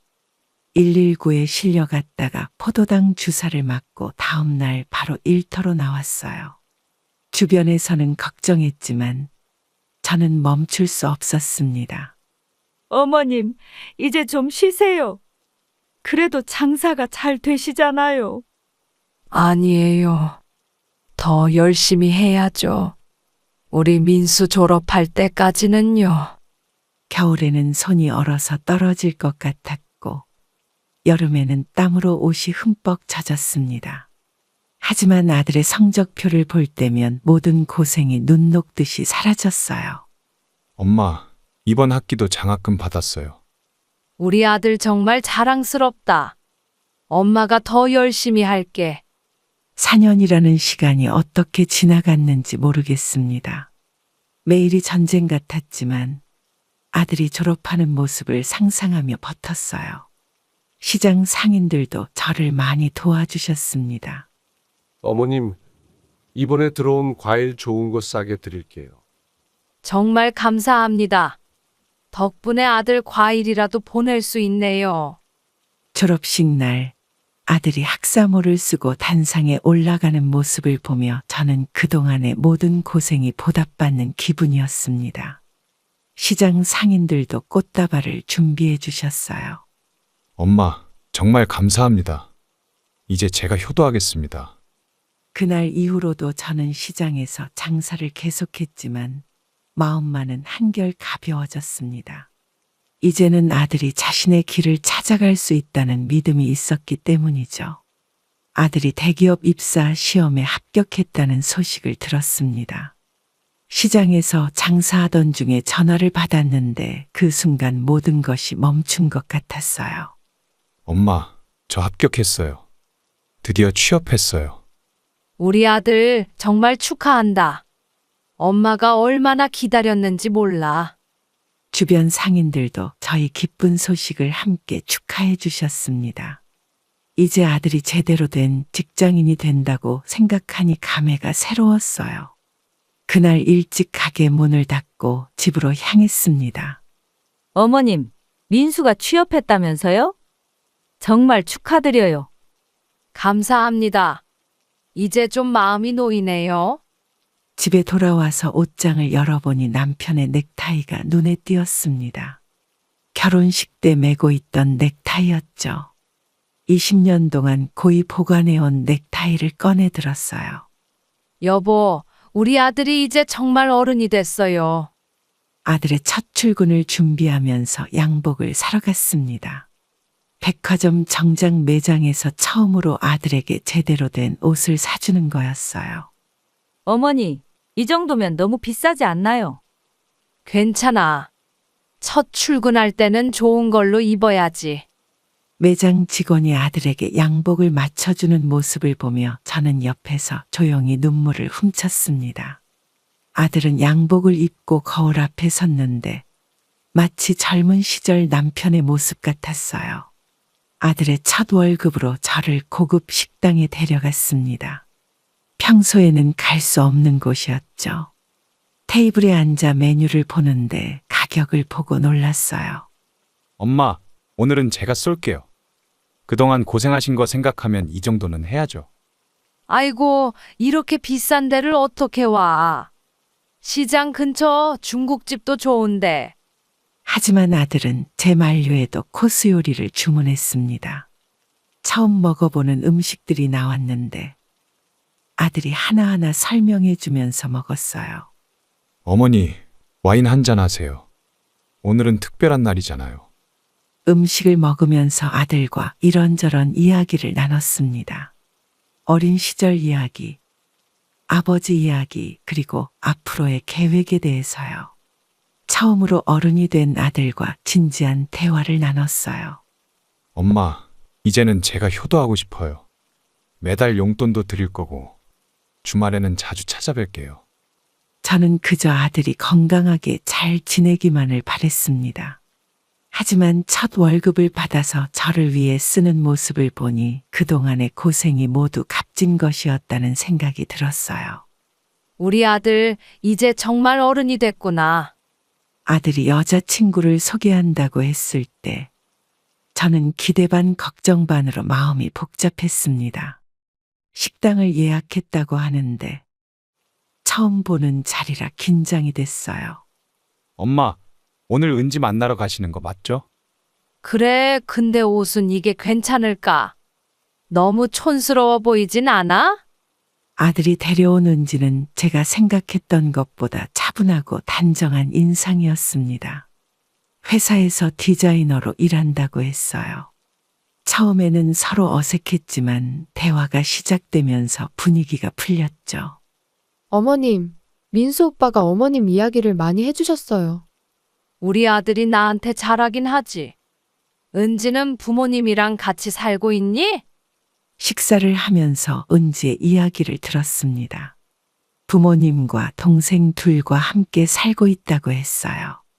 말투도 예의 바르고 음식도 골고루 잘 먹었습니다. 하지만 저도 모르게 며느리로서의 면면을 살피게 되더군요. 어머님, 제가 음식을 좀 준비해 왔어요. 직접 만든 김치인데 한번 드셔보세요. 어머, 이걸 언제 준비했어? 고마워. 은지가 가져온 김치를 먹어보니 맛이 좋았습니다. 젊은 사람치고는 손맛이 있었어요. 하지만 문득 시장에서 장사하는 제가 며느리로 맞이하기에는 부족할 것 같다는 생각이 들었습니다. 엄마, 은지가 요리하는 걸 좋아해서 주말마다 뭔가를 만든대요. 그래? 우리 민수가 잘 먹어야겠네. 식사가 끝나갈 무렵 은지가 조심스럽게 말을 꺼냈습니다.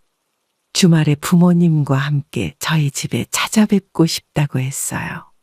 갑작스러운 제안에 당황스러웠지만 거절할 수는 없었습니다. 어머님, 다음 주말에 시간 괜찮으신가요? 그래. 그럼 내가 맛있는 거 준비할게. 집으로 돌아오는 길에 아들이 은지에 대한 제 생각을 물었습니다. 좋은 며느리가 될 것 같다고 말해주고 싶었지만 한편으로는 걱정이 되었어요. 시장 상인인 시어머니를 은지가 부끄러워하지는 않을까 하는 생각이 들었거든요. 엄마, 은지 어땠어요? 좋아 보이더라. 근데 우리같이 시장에서 장사하는 사람한테 시집 오는 게 쉽지는 않을 텐데. 그날 밤 남편의 사진을 보며 생각했습니다. 우리 아들이 좋은 인연을 만난 것 같다고요. 하지만 앞으로 며느리와의 관계를 어떻게 만들어가야 할지 걱정이 되었습니다. 여보, 우리 며느리 될 사람 봤어요. 당신이 보면 좋아하실 것 같아요. 첫 손주가 태어난다는 소식을 들었을 때 저는 시장 한가운데서 눈물을 쏟았습니다. 며느리가 임신 3개월이라고 했어요. 아들이 퇴근 후에 직접 찾아와 알려주었죠.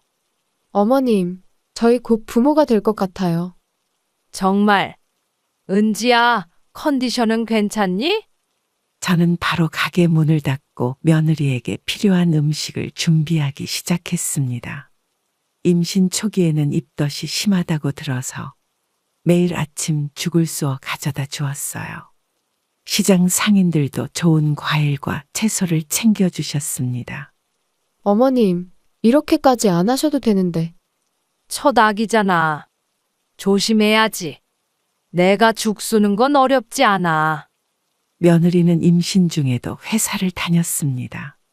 저는 퇴근 시간에 맞춰 반찬을 만들어 가져다 주었어요.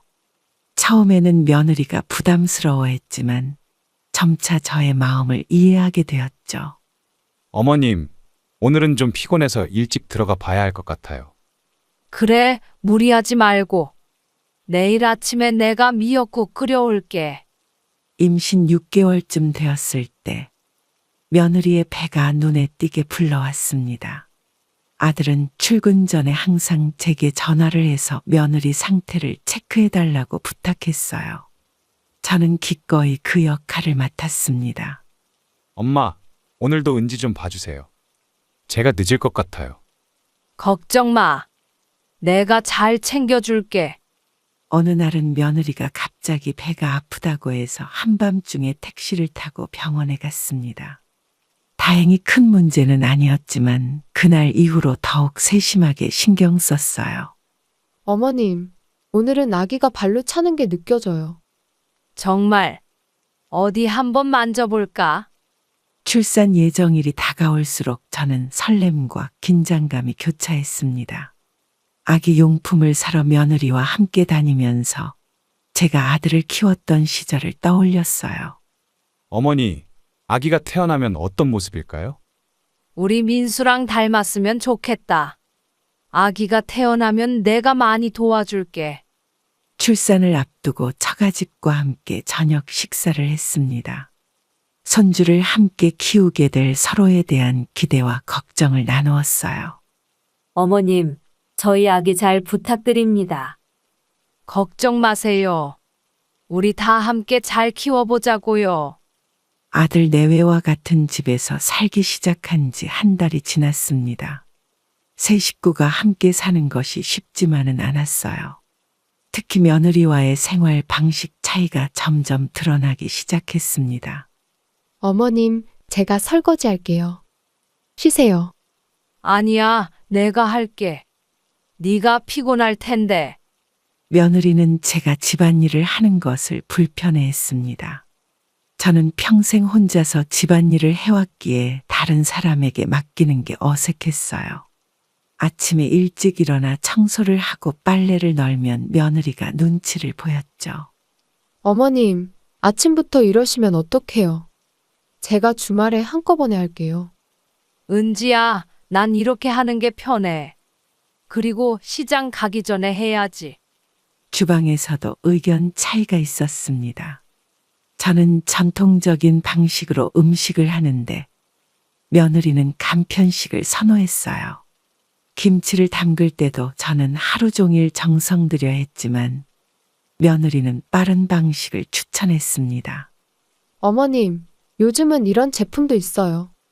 시간도 절약되고 맛도 괜찮아요. 아니야, 손맛이 다르지. 우리 민수는 내가 담근 김치를 좋아해. 아들은 이런 상황이 불편한지 늦게까지 회사에 있다고 했습니다. 퇴근 시간이 지나도 집에 오지 않았어요. 며느리도 점점 말수가 줄어들었죠. 여보, 오늘도 늦어요? 회사에 일이 좀 밀렸어. TV 시청 시간도 문제였습니다. 저는 아침 일찍 일어나 뉴스를 보는 걸 좋아했는데 소리가 시끄럽다고 했어요. 저녁에는 며느리가 외국 드라마를 보는데 자막을 읽기가 힘들었습니다. 어머님, 제가 이어폰으로 들을게요.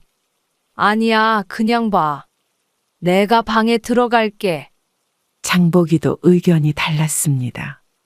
저는 시장에서 식재료를 사오는 게 편한데 며느리는 대형마트를 선호했어요. 가격도 비싸고 품질도 좋지 않다고 생각했지만 말하지 못했습니다. 은지야, 시장에서 사온 채소 어때? 네. 좋아요.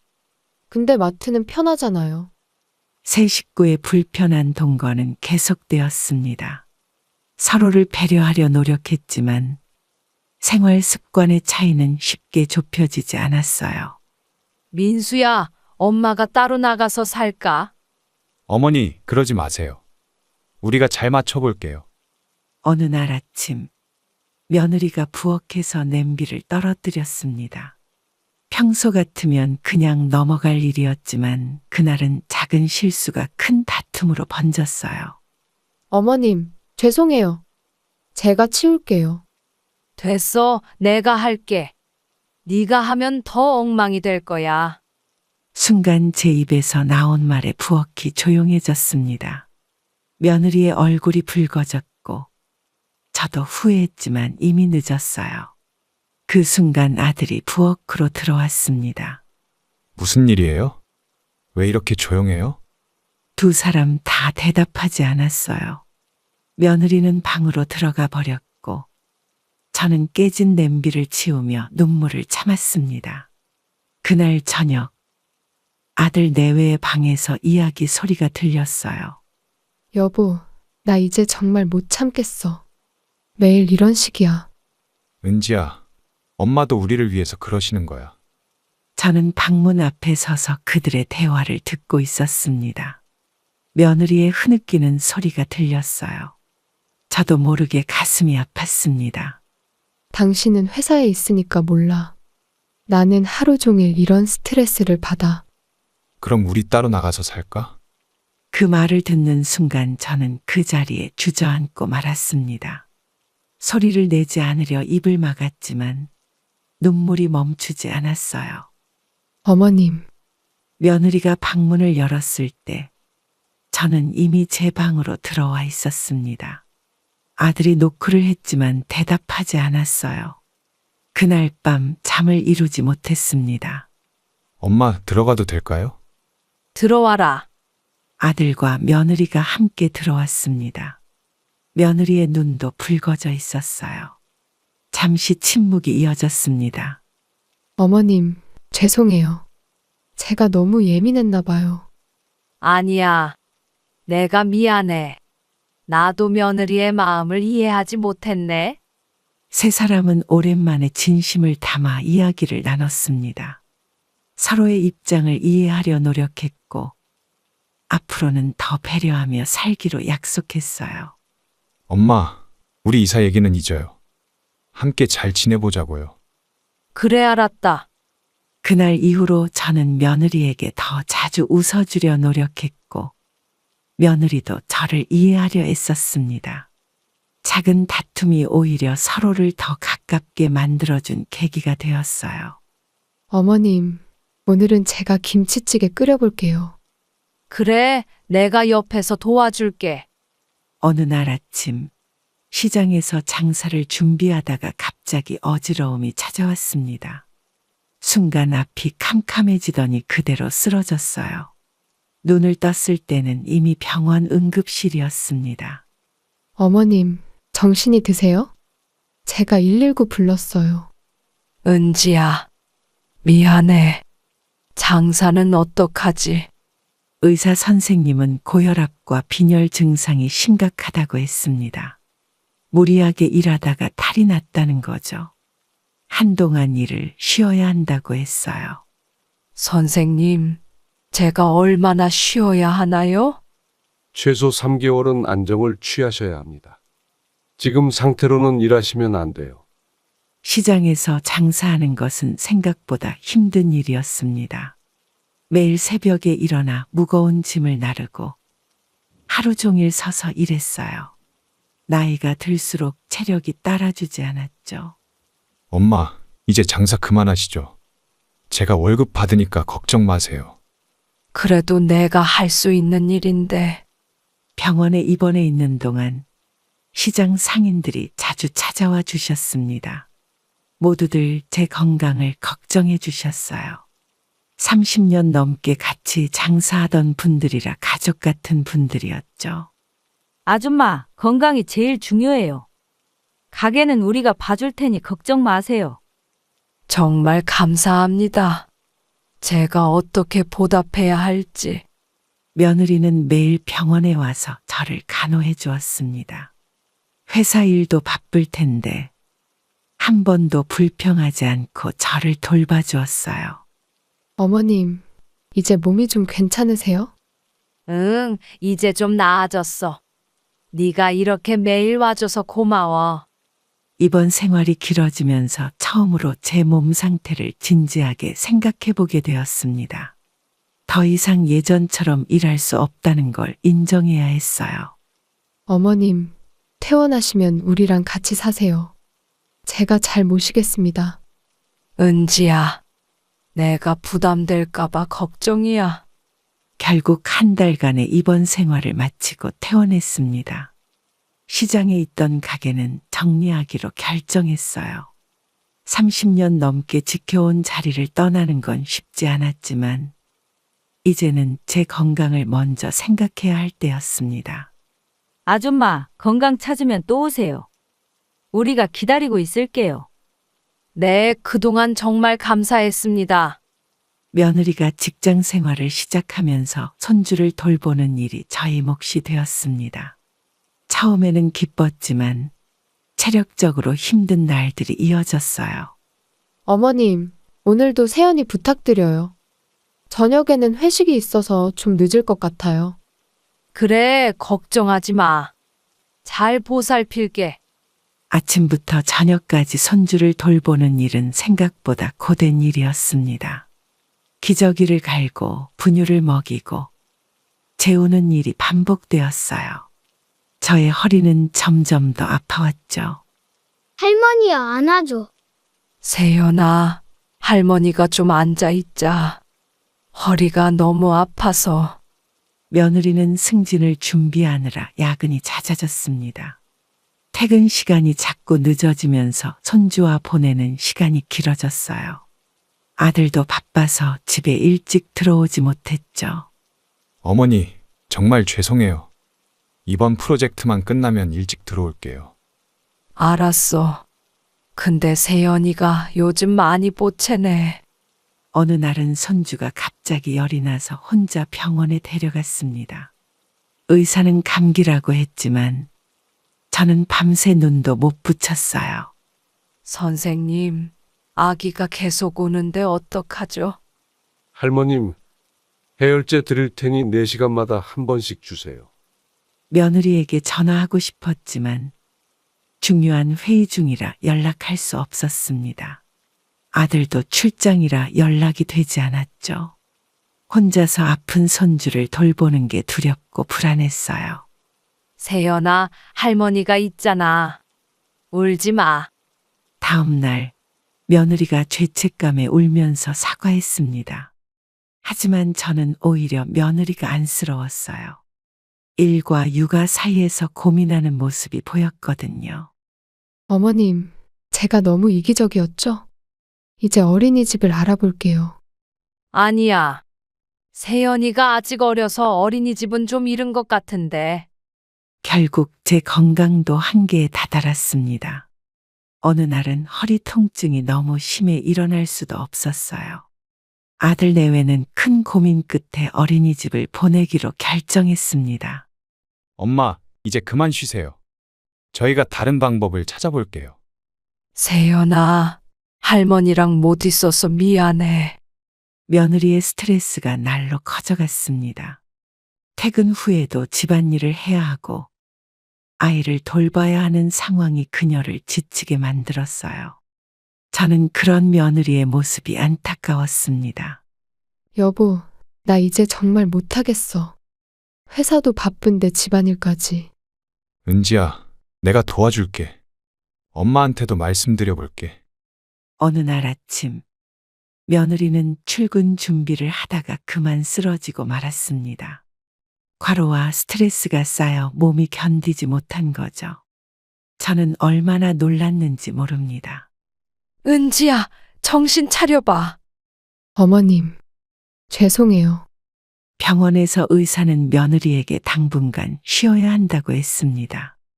하지만 그녀는 회사의 눈치가 보인다며 퇴원하자마자 바로 출근했어요. 은지야, 그만 좀 무리하지 마. 내가 다 할 테니까. 어머님, 이러다가 제가 승진 기회를 놓치면 어떡해요? 저는 며느리의 말에서 깊은 고민이 느껴졌습니다. 그녀는 일과 가정 사이에서 균형을 잡으려 애쓰고 있었죠. 하지만 그 노력이 오히려 그녀를 더 힘들게 만들었어요.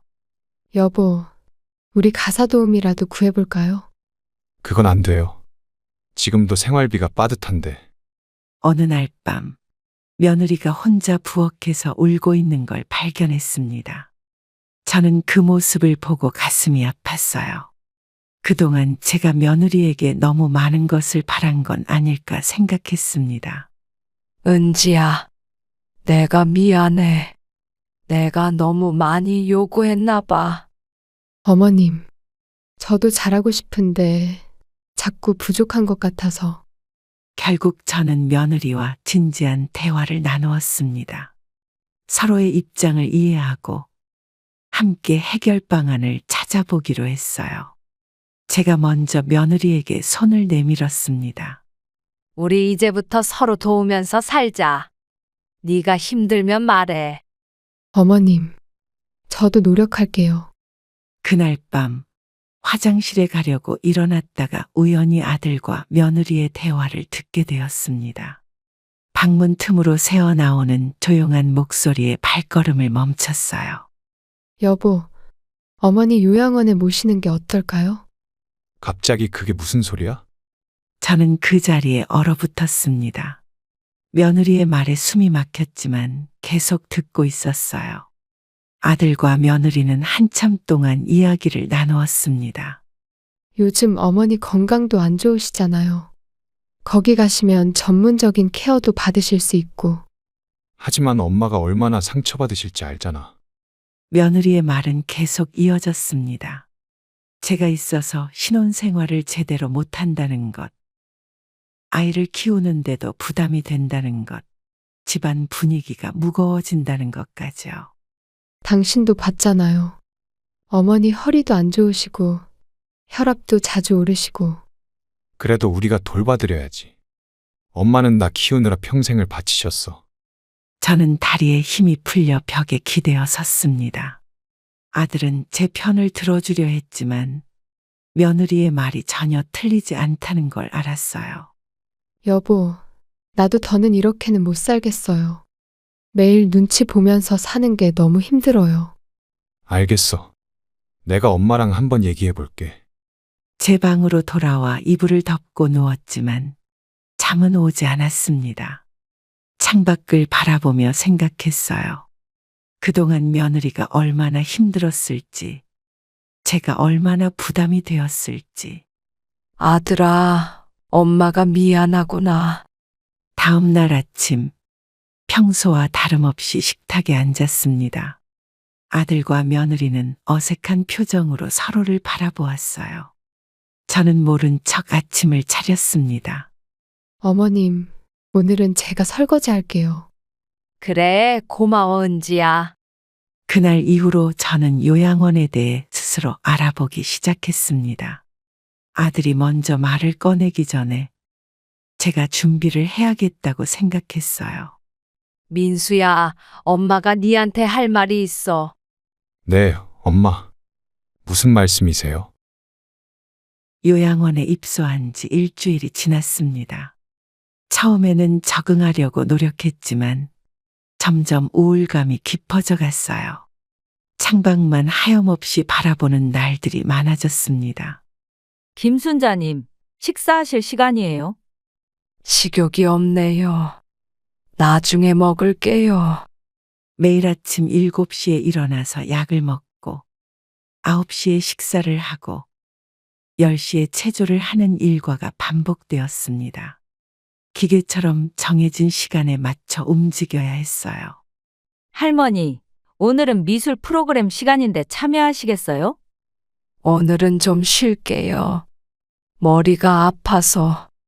다른 입소자들은 프로그램에 참여하며 웃고 떠들었지만 저는 방 안에서 혼자 있는 시간이 늘어갔습니다. 창가에 앉아 지나가는 사람들을 보는 것이 일과가 되었어요. 순자 씨, 이렇게 계속 방에만 계시면 건강에 안 좋아요. 그래도 여기가 편해요. 밤이 되면 더 힘들었습니다. 옆방에서 들리는 다른 노인분의 신음소리, 간호사들이 분주히 움직이는 소리가 저를 불안하게 만들었어요. 잠을 이루지 못하는 날이 많았습니다. 어머니, 잘 지내시죠? 다음 주에 찾아뵐게요. 그래. 조심해서 다녀와. 아들의 전화는 점점 짧아졌고 방문 약속은 자주 미뤄졌습니다. 전화를 끊고 나면 혼자 눈물을 훔치는 날들이 많아졌어요. 김순자님, 상담실에서 좀 이야기 나누시죠. 무슨 이야기를요? 원장님은 제가 우울증 증세를 보인다며 걱정하셨습니다. 약을 권했지만 저는 거절했어요. 약으로 해결될 문제가 아니었으니까요. 순자 씨, 손주 사진이라도 보면서 마음을 달래보세요. 보고 싶은데 더 보고 싶어지니까 차라리 안 보는 게 나아요. 매일 밤 잠들기 전에 창밖에 달을 보며 생각했습니다.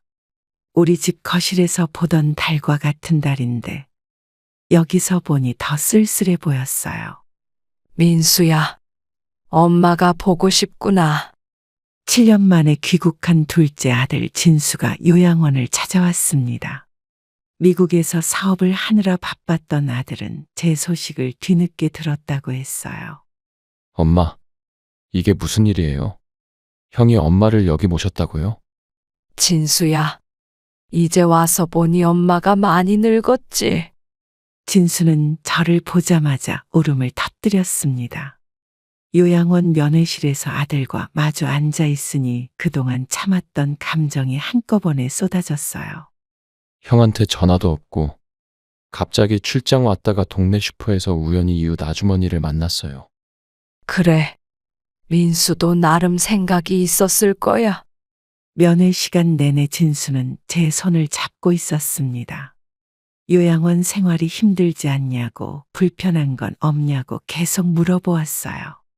저는 괜찮다고 했지만 아들의 눈빛이 심상치 않아 보였습니다. 엄마, 제가 모시고 갈게요. 제가 아파트도 계약해놨어요. 진수야, 그래도 형이랑 상의는 해봐야지. 진수는 곧바로 민수에게 전화를 걸었습니다. 전화기 너머로 들리는 형제 간의 언쟁에 마음이 아팠어요. 형, 어떻게 엄마를 여기에 모실 수가 있어요? 내가 모실게요. 너는 미국 가서 연락도 없더니 이제 와서 그런 소리를 하냐? 형제 간의 다툼이 시작되었습니다. 진수는 민수가 저를 요양원에 버렸다고 했고, 민수는 진수가 책임감 없이 미국으로 떠났다고 했어요. 둘 다 그만해. 엄마 때문에 너희가 싸우면 안 돼. 엄마, 제가 이제부터는 잘할게요. 믿어주세요. 진수는 그날로 퇴원 수속을 밟으려 했습니다. 하지만 저는 잠시 생각할 시간이 필요했어요. 민수의 마음도 이해가 되고 진수의 마음도 소중했기 때문입니다. 진수야, 엄마가 며칠만 더 생각해 볼게. 너도 형이랑 잘 얘기해보고. 네, 엄마. 제가 내일 또 올게요. 진수가 찾아온 날 저녁, 민수도 요양원을 찾아왔습니다. 형제는 처음으로 한자리에서 마주하게 되었어요. 면회실의 공기는 무거웠지만 저는 두 아들이 대화를 나누길 바랐습니다. 형, 엄마를 왜 여기 모셨어요? 우리가 돌봐드려야 하는 거 아니에요? 너는 7년 동안 뭐 했는데 이제 와서 그런 소리를 해? 처음에는 서로를 탓하는 말만 오갔습니다. 민수는 진수가 미국에서 연락도 없이 지냈다고 했고, 진수는 민수가 저를 요양원에 버렸다고 했어요. 사업한다고 바빴던 거잖아요. 형은 엄마 옆에서 효도했다고 생각하세요? 너는 모를 거야. 나도 내 가정이 있고 아내도 있고. 저는 두 아들의 다툼을 지켜보다가 갑자기 갑자기 가슴이 답답해졌습니다. 숨을 몰아쉬자 아들들은 싸움을 멈추고 저를 걱정했어요. 엄마, 괜찮으세요? 물 좀 가져올게요. 어머니, 진정하세요. 죄송해요. 그제서야 두 형제는 조금씩 마음을 열기 시작했습니다. 민수는 요양원에 모신 이유를 설명했고, 진수는 자신의 불찰을 인정했어요. 형, 제가 너무 오랫동안 연락도 없이 지냈네요. 나도 엄마를 요양원에 모시기 전에 너한테 상의했어야 했는데. 서로의 입장을 이해하려 노력하는 모습을 보니 마음이 놓였습니다. 두 아들은 앞으로 어떻게 해야 할지 진지하게 이야기를 나눴어요. 우리 이제부터라도 서로 연락하면서 엄마 잘 모시자. 네, 형. 제가 한국에 있는 동안 자주 찾아뵐게요. 면회 시간이 끝나갈 무렵 두 아들은 저에게 약속했습니다. 앞으로는 서로 연락하면서 제가 외롭지 않게 해주겠다고요. 엄마, 우리가 잘못했어요. 이제 더 자주 찾아올게요. 그래. 너희 둘이 사이좋게 지내는 게 엄마는 더 좋구나. 진수가 마련한 새 보금자리로 이사하기 전날 가족들과 마지막 저녁 식사를 하기로 했습니다. 요양원에서 외출 허가를 받고 민수네 집으로 향했어요. 어머님, 오늘은 어머님 좋아하시는 반찬만 준비했어요. 은지야, 이렇게 많이 준비했구나. 식탁에는 제가 좋아하는 음식들이 가득했습니다. 며느리가 정성껏 준비한 음식을 보니 마음이 찡했어요. 손주들도 옆에서 제잘거리며 분위기를 밝게 만들었습니다. 할머니, 내일부터는 자주 못 보는 거예요. 아이들은 순수한 마음으로 말했지만 식탁의 분위기는 무거워졌습니다. 민수는 밥을 먹다 말고 젓가락을 내려놓았어요. 진수도 고개를 숙였죠. 민수야, 엄마 이제 진순에 가서도 잘 지낼게. 엄마, 너무 서운하게 생각하지 마세요. 식사를 마치고 거실에 모여 앉았습니다. 그동안 찍어둔 가족 사진을 보면서 이야기를 나눴어요. 아이들이 태어났을 때, 첫 돌잔치, 운동회, 추억이 담긴 사진들이었습니다. 어머님, 저희가 많이 부족했죠? 아니야. 다들 최선을 다했잖아. 밤이 깊어갈수록 이야기는 계속되었습니다. 민수는 그동안 말하지 못했던 속마음을 털어놓았고, 진수는 앞으로의 계획을 이야기했어요. 엄마, 내일 이사는 제가 도와드릴게요. 형, 저도 도울게요. 같이 가요. 돌아가기 전 아이들이 저를 꼭 안아주었습니다. 그들의 작은 손길에서 진심이 느껴졌어요. 이제는 달라질 우리 가족의 모습을 그려보며 마음을 달랬습니다.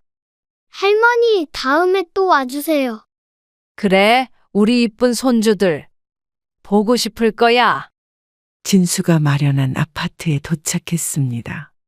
새 집은 깨끗하고 밝았지만 낯선 공간에 적응하는 게 쉽지 않았어요. 창문 밖으로 보이는 풍경도 계단의 위치도 모든 것이 어색했습니다. 엄마, 방은 여기예요. 침대랑 장롱도 새로 들여놨어요. 진수야, 이렇게까지 안 해도 되는데. 아파트는 15층이었습니다. 엘리베이터를 타고 오르내리는 것도 어려웠어요. 며칠 동안은 집 안에서도 길을 잃어 헤매기도 했습니다. 어머니, 욕실은 여기고 부엌은 저쪽이에요. 익숙해지실 거예요. 응, 고마워, 은영아. 나도 곧 익숙해질 거야. 진수의 아내 은영이는 저를 친절하게 도와주었습니다. 하지만 서로 어색한 건 어쩔 수 없었어요. 식사 시간도 조심스러웠고 TV 소리도 조절해가며 봐야 했죠. 어머님, 이 반찬 드셔보세요. 제가 처음 만들어 봤어요. 맛있네. 은영이가 요리를 잘하는구나. 밤이 되면 더 힘들었습니다. 요양원에서는 늘 누군가의 소리가 들렸는데 여기서는 너무 조용했어요. 잠을 이루지 못하고 창밖만 바라보던 날이 많았습니다. 엄마, 혹시 불편한 거 있으세요? 아니야. 그냥 아직 적응이 안 된 것 같아. 아침이면 진수 부부는 출근을 했고 저는 혼자 집을 지켰습니다. 텔레비전을 보다가도 문득 요양원 생각이 났어요. 그곳에서의 일상이 그립기도 했습니다. 새로운 환경에 적응하는 건 쉽지 않았지만 가족들의 따뜻한 배려 덕분에 조금씩 익숙해져 갔습니다. 이제는 창밖 풍경도 친숙해졌고 동네 산책도 할 수 있게 되었어요. 어머님, 저희가 잘하고 있는 걸까요? 그럼 너희들 덕분에 이제 좀 편해졌어. 동네 아주머니를 만나는 일이 불편했습니다. 요양원에 있었다가 나온 뒤로 주변 사람들의 시선이 신경 쓰였어요. 하지만 그날 만난 동네 친구는 달랐습니다. 순자 씨, 오랜만이네. 요즘은 어떻게 지내요? 아, 네. 이제 둘째 아들이랑 살고 있어요. 복지관에서 만난 친구는 저와 비슷한 처지였습니다. 그녀도 자식들 때문에 요양원에 있다가 나왔다고 했어요. 대화를 나누다 보니 마음이 편해졌습니다. 나도 처음엔 많이 힘들었어. 근데 이제는 좋은 추억이 됐네. 그러게요. 거기 계실 때는 하루하루가 고통스러웠는데, 복지관에는 저와 비슷한 분들이 많았습니다. 함께 운동도 하고 프로그램에도 참여하면서 새로운 관계가 생겼어요. 더 이상 혼자가 아니라는 걸 느꼈습니다. 어머님, 오늘은 댄스 교실 있는 날이에요. 같이 가보실래요? 그래요. 한번 가볼까요? 처음에는 어색했지만 점차 즐거움을 느끼기 시작했습니다. 춤을 추면서 웃고 이야기를 나누면서 마음이 가벼워졌어요. 요양원에서의 기억도 조금씩 희미해졌습니다. 순자 씨, 우리 다음 주에 산행 가는데 같이 가요. 좋아요. 제가 도시락도 준비할게요. 새로운 친구들과 지내면서 제 모습도 달라졌습니다. 더 이상 과거에 연연하지 않고 현재의 삶을 즐기려고 노력했어요. 아들들도 제가 달라진 걸 느꼈나 봅니다. 엄마, 요즘 표정이 밝아지셨어요. 그래? 나도 모르게 그렇게 됐나 보다. 복지관 친구들과 함께하는 시간이 늘어나면서 가족들과의 관계도 더 자연스러워졌습니다. 이제는 누군가의 엄마나 할머니가 아닌 저 자신으로 살아가는 법을 배웠어요. 어머님, 이제 정말 행복하신 것 같아요. 그래. 나도 이제야 진짜 삶을 살게 된 것 같아. 큰아들 민수의 방문이 점점 뜸해지기 시작했습니다. 한 달에 한 번 오던 것이 2달에 한 번으로 그러다 3달이 지나도록 소식이 없었어요. 매일 전화만 기다리게 되었습니다. 민수야, 이번 주말에는 시간 되니? 죄송해요, 엄마. 이번에도 출장이라. 전화 통화도 점점 짧아졌습니다. 예전에는 손주들 이야기도 하고 며느리 소식도 전해 들었는데 이제는 겨우 안부만 묻고 끊어요. 통화할 때마다 마음이 무거워졌습니다. 어머님, 요즘 아이들이 할머니 많이 보고 싶어요. 그래? 나도 우리 강이 보고 싶다. 엄마, 혹시 형한테 서운하신 거예요? 아니야.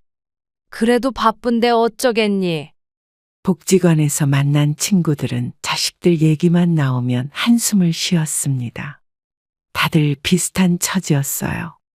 요양원에서 나온 뒤로 자식들과 멀어졌다는 분들이 많았습니다. 우리 큰아들도 그래요. 처음엔 자주 왔다가 이제는 명절도 안 와요.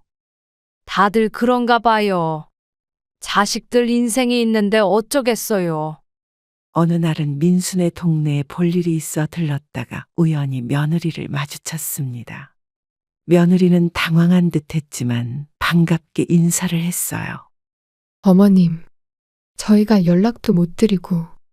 아니야, 다들 바쁠 텐데 뭘. 그날 밤 처음으로 민수에게 서운한 마음을 털어놓는 문자를 보냈습니다. 더는 참을 수 없었어요. 하지만 답장은 오지 않았습니다. 엄마, 문자 보내셨다면서요. 제가 형한테 한번 얘기해 볼게요. 진수야, 그냥 내버려 두자. 시간이 지나면 나아지겠지. 설날이 다가왔지만 민수네 가족은 해외여행을 간다고 했습니다. 처음으로 명절에 가족이 모이지 못하게 된 거예요. 진수는 저를 위해 차례상을 준비했지만 마음이 허전했습니다. 엄마, 형네는 애들 방학이라 해외여행 가기로 했대요. 그래. 애들 데리고 여행 가는 건 좋지. 설날 아침 진수와 함께 차례를 지냈습니다. 남편 사진 앞에 음식을 차리면서 눈물이 났어요. 예전에는 온 가족이 모여 시끌벅적했는데 이제는 이렇게 조용해졌습니다. 아버지, 저희가 이렇게라도 차례를 모시네요. 여보, 우리 민수도 잘 지내고 있을 거예요.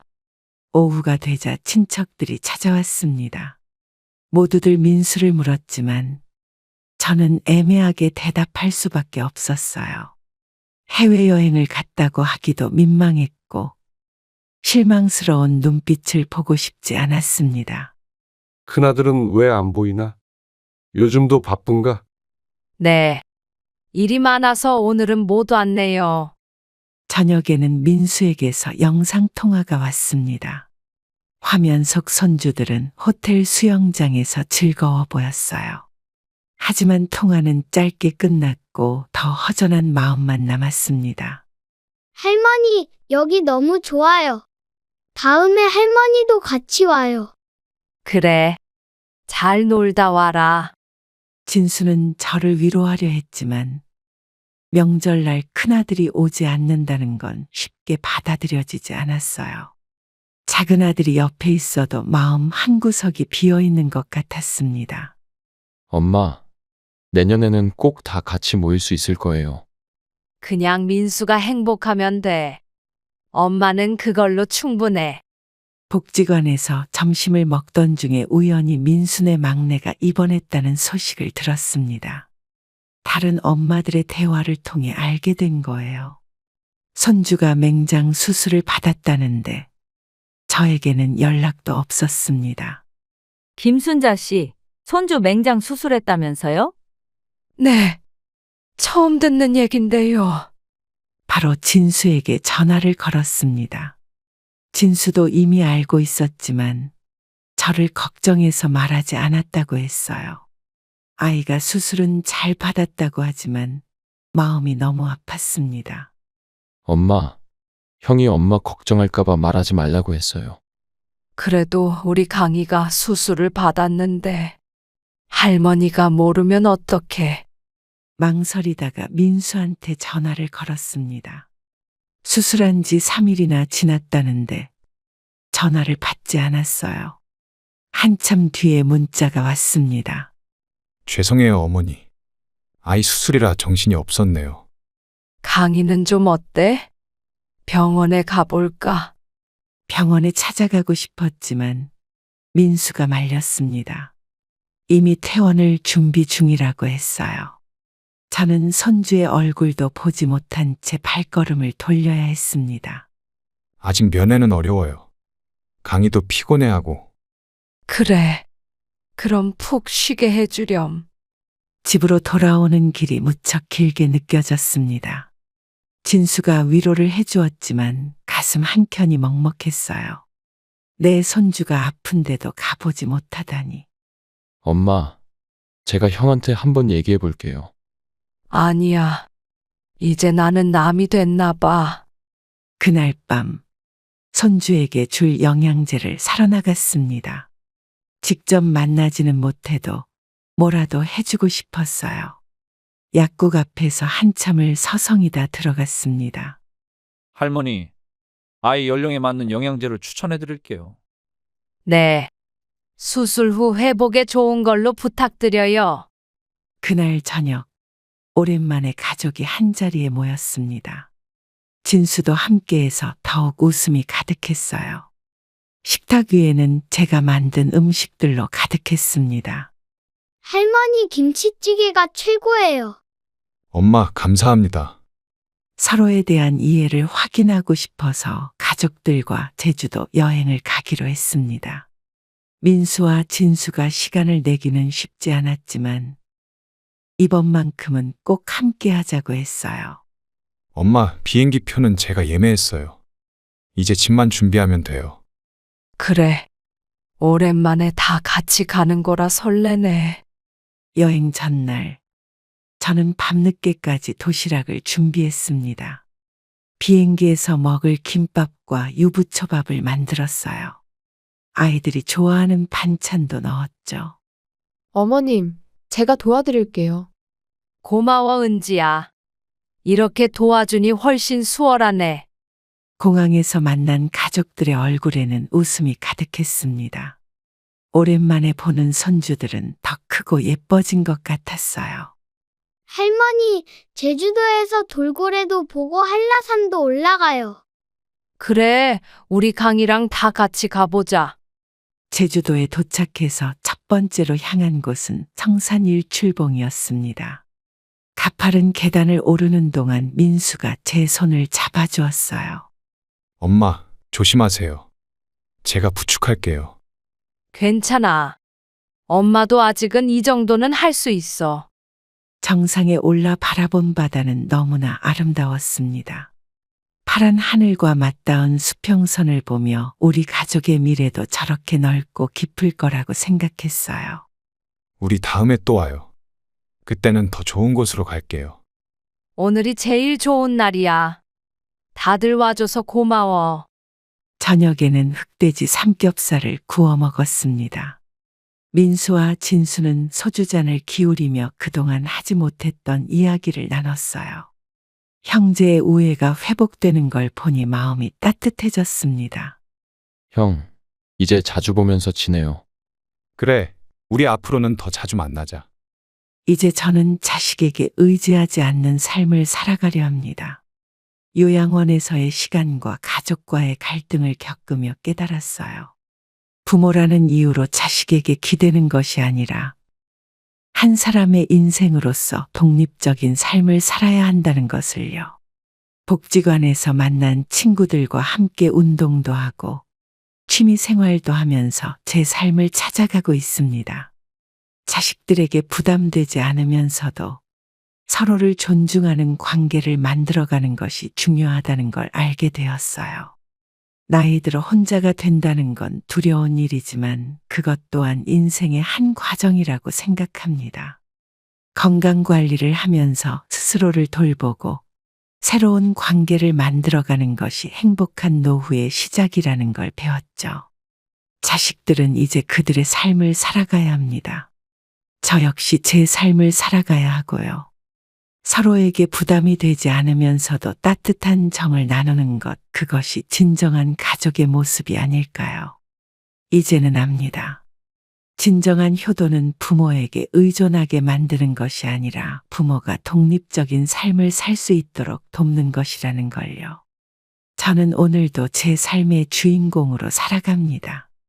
그럼 오늘도 행복한 하루 되시길 바랍니다. 감사합니다.